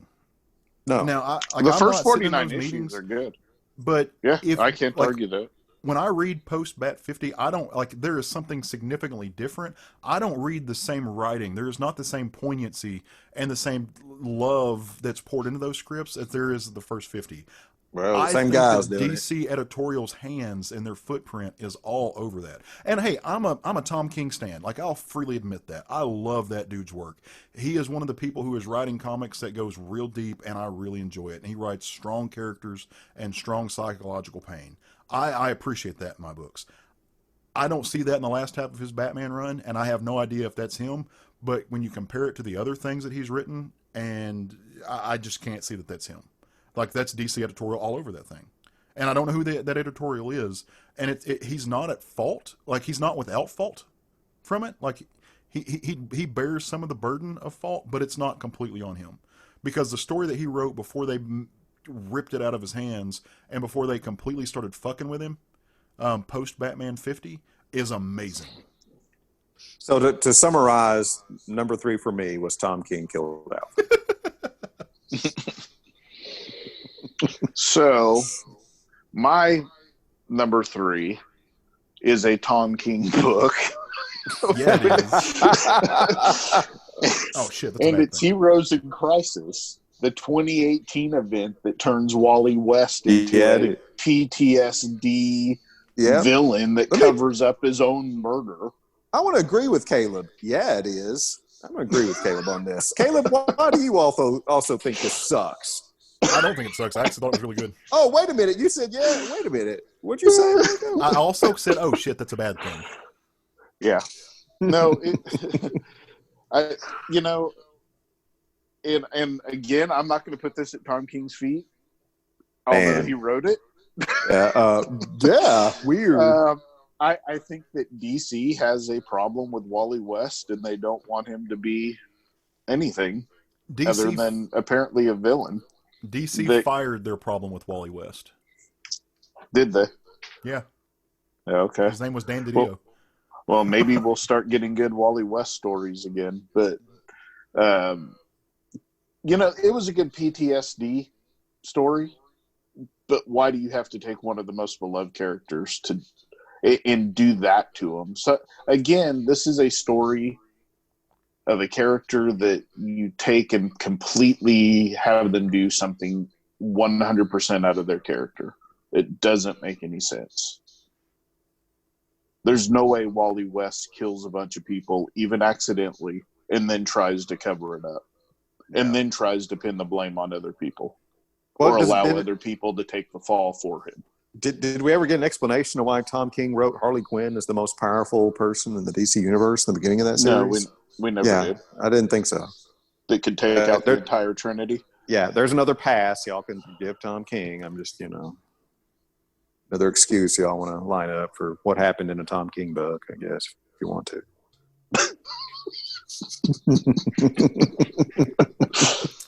I don't hate Tom King, but there are those. This particular event did not sit well with me. Yeah, and you're not alone in that. Like, it didn't with a lot of folks. Yeah, and if you liked it, good. I mean, it just, for me, I would go back and not have one of the most beloved heroes turned into a. Yeah, I would disagree with Craig on that end. If you liked it, not good. Not good. See, I'm on the other side, and unsurprisingly, and anybody who listens to the show knows this, like, I'm on the other side of the fence. I'm not hung up on continuity shit. Like, as long as you are changing stuff and making it interesting, that's really all I care about anymore. Well, it's not really. This isn't like about continuity. It's about the core of the character. Yeah, you can't change the core of who someone is just so you can write a new story. It's like fucking making a hammer made out of moon because you want a new story. Yeah. It's like saying, I don't mind if Superman has a gun because of continuity. And it's not continuity. It's the core of who the character is.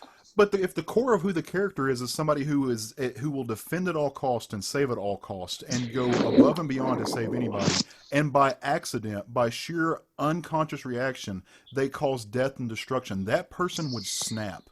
And if their entire personality is hell-bent on being a hero and what would happen if they were seen as a hero and letting that go of themselves, that person would do the bad thing. That absolutely would do the bad thing. That happens all the time. And then they would go through hell and back to redeem themselves because of who that character is. That's what to the me, kids call. No issue with them changing that. That's what the kids call weak sauce. No, that's what the kids call nuance. No, the kids don't use that word.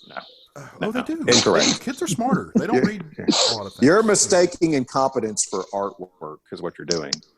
That's somebody has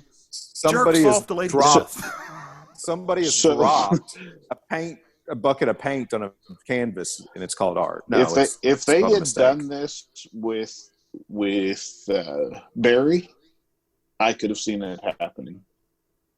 I don't see Wally West ever being this guy. There's no way he covers that up and he lets other people take the fall for him. There's no way. Not Wally West. Maybe not. I don't know. Spider-Man doesn't make it. Greg and I do know. And Wally West does not set other people up to take his fall for him. Yeah. Part of the hero's journey is picking yourself up off the floor and making mistakes. That's always been and murdering. Journey. And murdering, yeah. He didn't murder anybody. Yeah. Killing people. No, I'll die on this hill. Wally West didn't murder anybody. Not in the manslaughter. Negligence, maybe, but he didn't murder anybody. There was no negligence is heavy in that storyline, definitely. But I mean, I would at least rather them acknowledge the negligence than be like Batman, who absolutely kills people, or the Hulk, who absolutely destroys and like is genocidal in his actions, and then like erase it. Oh, well, suspension of disbelief. This doesn't actually happen. No, let's deal with the shit. And that's what comics rarely does, and that's why, they're seen as infantile by a lot of people. So no, it doesn't bother me one bit that they're writing a more highbrow version of it, where they're actually dealing with the consequences of the actions. Yeah, it's definitely not a highbrow version. Oh, it is. That's why Tom King wins Eisners. Incompetent version, a terrible version. It's someone who knows. Really Terrible, awful. It sucks. Go back to Chaos Comics, Matt. Go read Evil Ernie. It's not around anymore. I wonder why. Maybe we could get Tom King's. Maybe we could get Tom King to give him PTSD. They definitely would. No, he'd give him a fucking girlfriend. That's what he would do.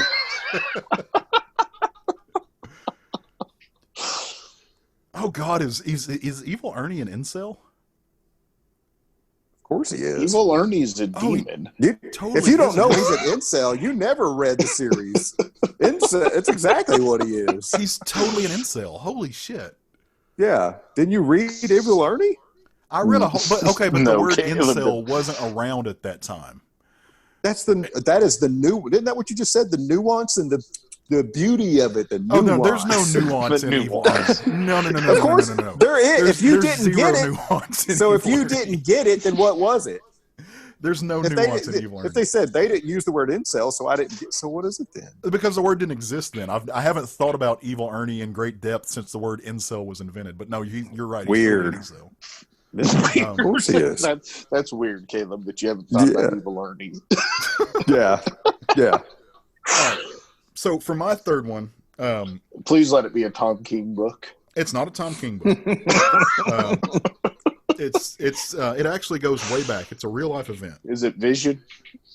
No, not Vision, which also was amazing in One Eisner's. This goes all the way back to October 25th of 1955. And on that date, in response to the only word you can use is harassment of the government and of other publishers, due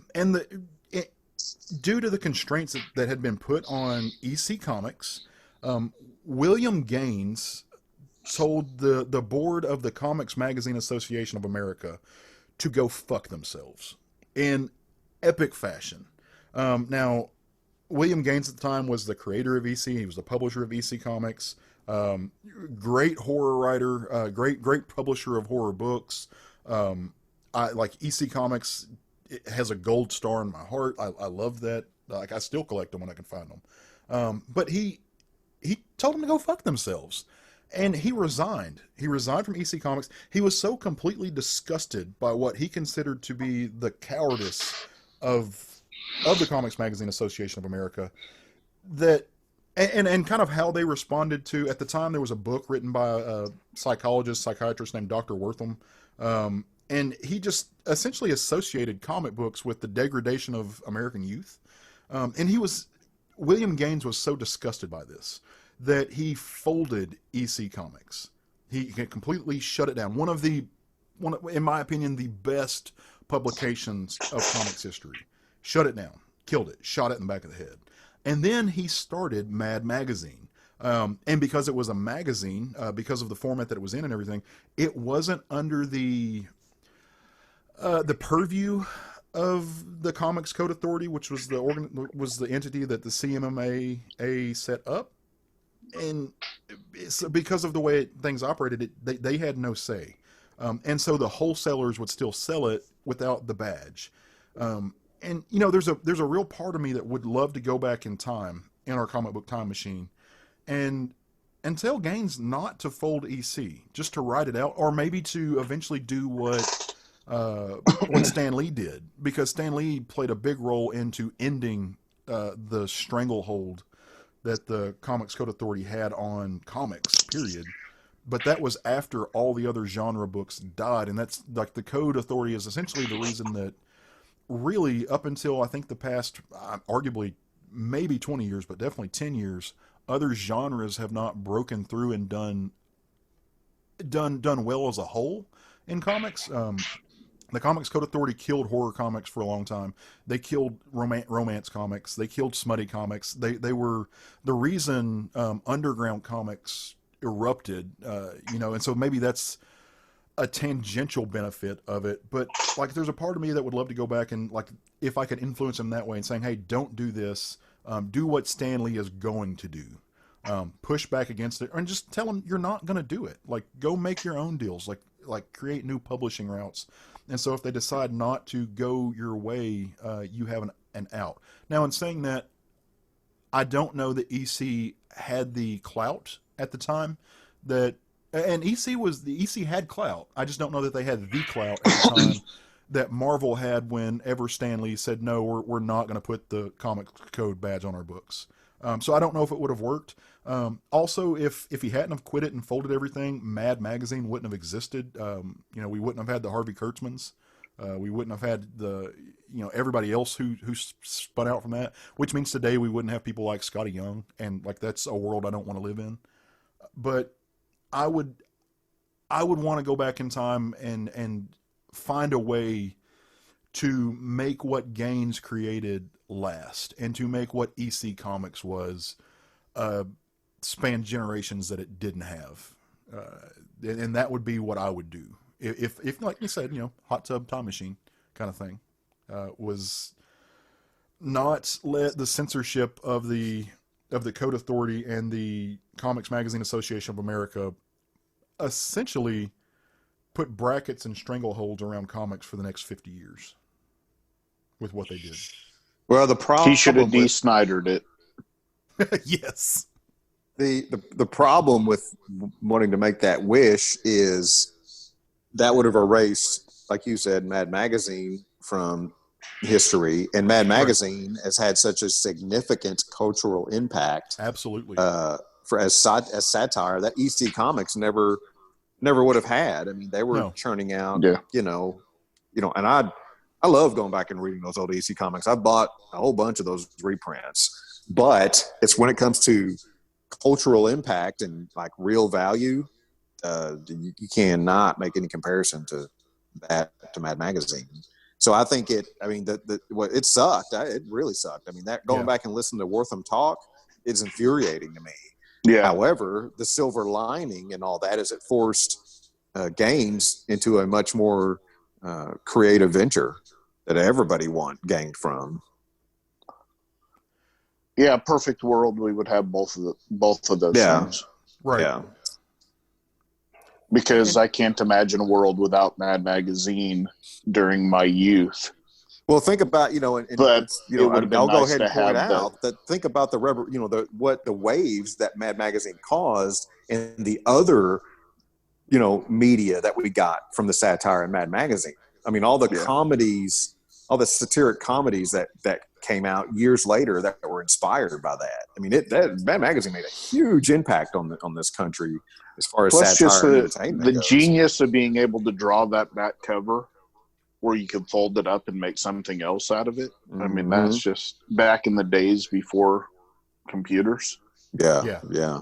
Well, and like I said, if it hadn't been for that, you wouldn't have got the things like XYZ comics or women's comics, like the underground San Francisco comics movement, that only happened because of the censorship. Like, we wouldn't know who R. Crumb was, perhaps, if it wasn't for Mad Magazine and for the world that erupted because of it. And so, comics would look completely different than what we know today. It would change totally. Like, nothing would be the same. Yeah, your superhero universe definitely wouldn't be what it is. I mean, no, it wouldn't. And that's like, I don't know that you would have people like Frank Miller. I don't know that you would have people like anybody. I mean, you just wouldn't have them. Alan Moore might not have come into existence if it hadn't been for that moment. No, Alan. I mean, what was happening in England was totally separate. I mean, Alan Moore would have, Grant Morrison, Garth Ennis, all these people that started in England started outside of that bubble. We just wouldn't, because the superhero universe exploded because the code eliminated war comics, eliminated horror comics, eliminated romance comics. It eliminated everything except the superhero genre that could live some form within that. And then it caused major changes in the superhero comics too. Oh yeah, it did. Yeah. but they were there. And that's what that I was gonna it. say. That's all we had.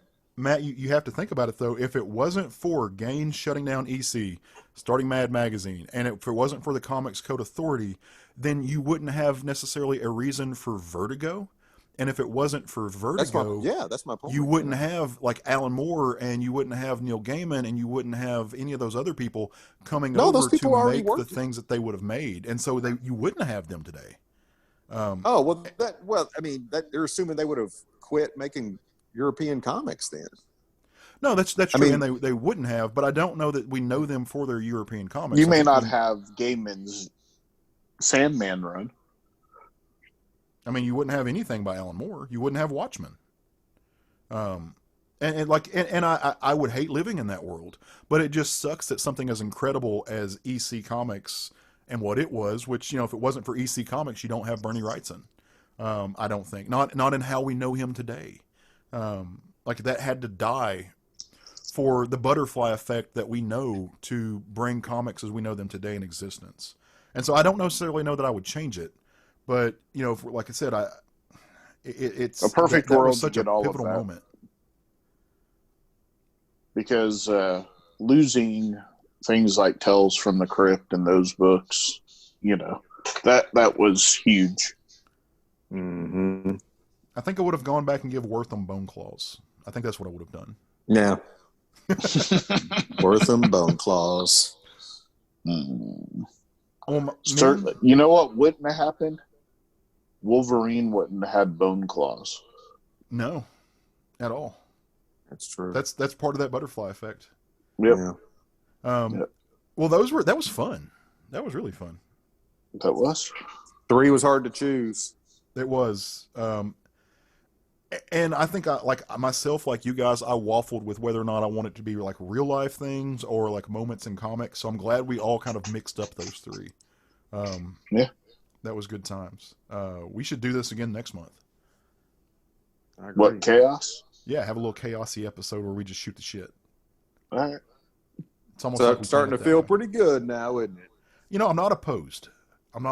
But I did pick this subject, so maybe I'm just biased in that way. Yeah, some of that. So what he's saying is, if we let him pick the subject, absolutely month. Not. That's absolutely not what I'm saying.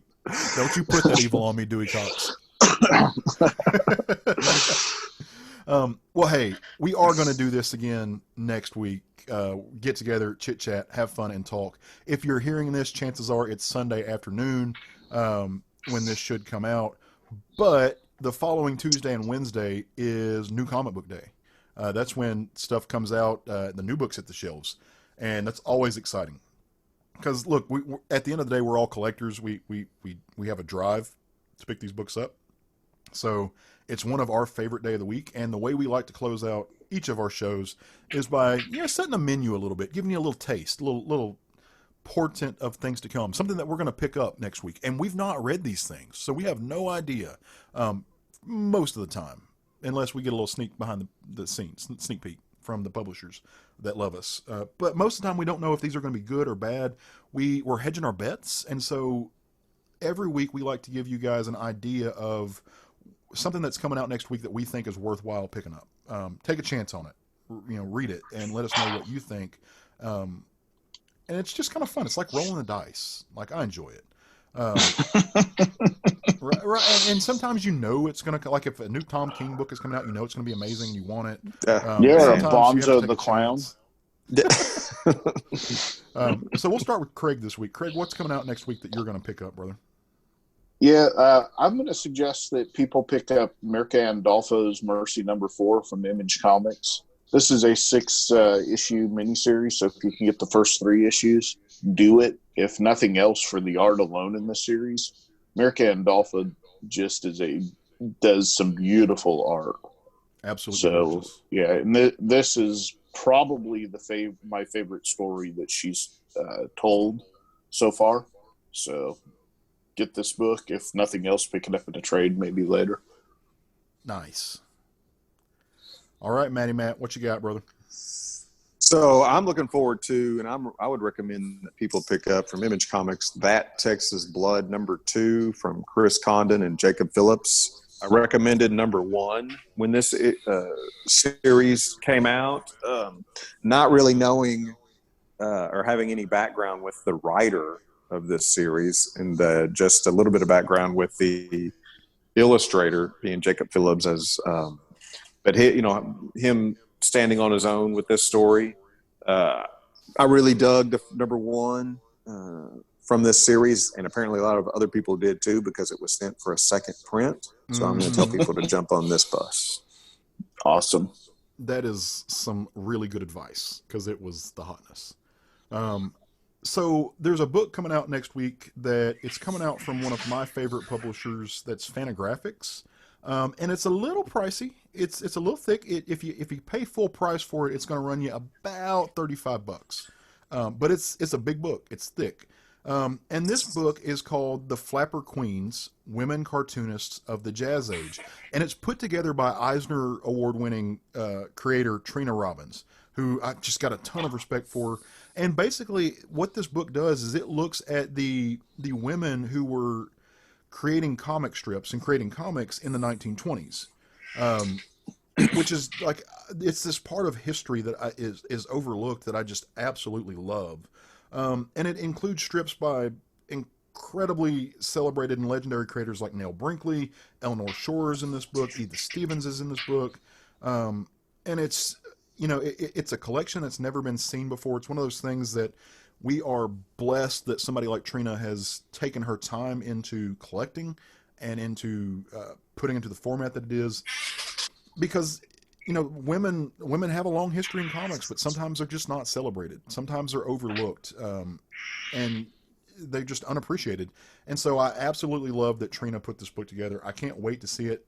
Graphically, the way it's designed, it looks amazing.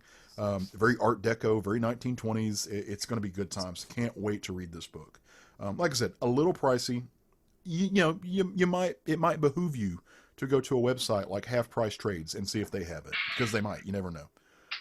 Or if you have an amazing comic shop like we do, our local place that offers you a little bit of a discount when you have a pull list. So ask your local comic shop to order it for you. It's all good times. Nice. Check that out. So we got anything else, guys? We got anything we haven't covered that we need to hit up? So much, but we're out of time. All the stuff. I think it's worth mentioning that this week would technically be San Diego Comic-Con. And if you're bored at home because of the sequestration, you should seek out some of the digital panels that they're putting on as part of that. Like, it's like an online con. And Bill Zanowitz and Wendy Freeman have been keeping me abreast of the situation because I haven't had time to watch any of them. But they're putting out some really cool content for free. So check some of that out if you don't have anything else going on. And in the meantime, when you're done doing that, you should go forth and love some comics. Woo!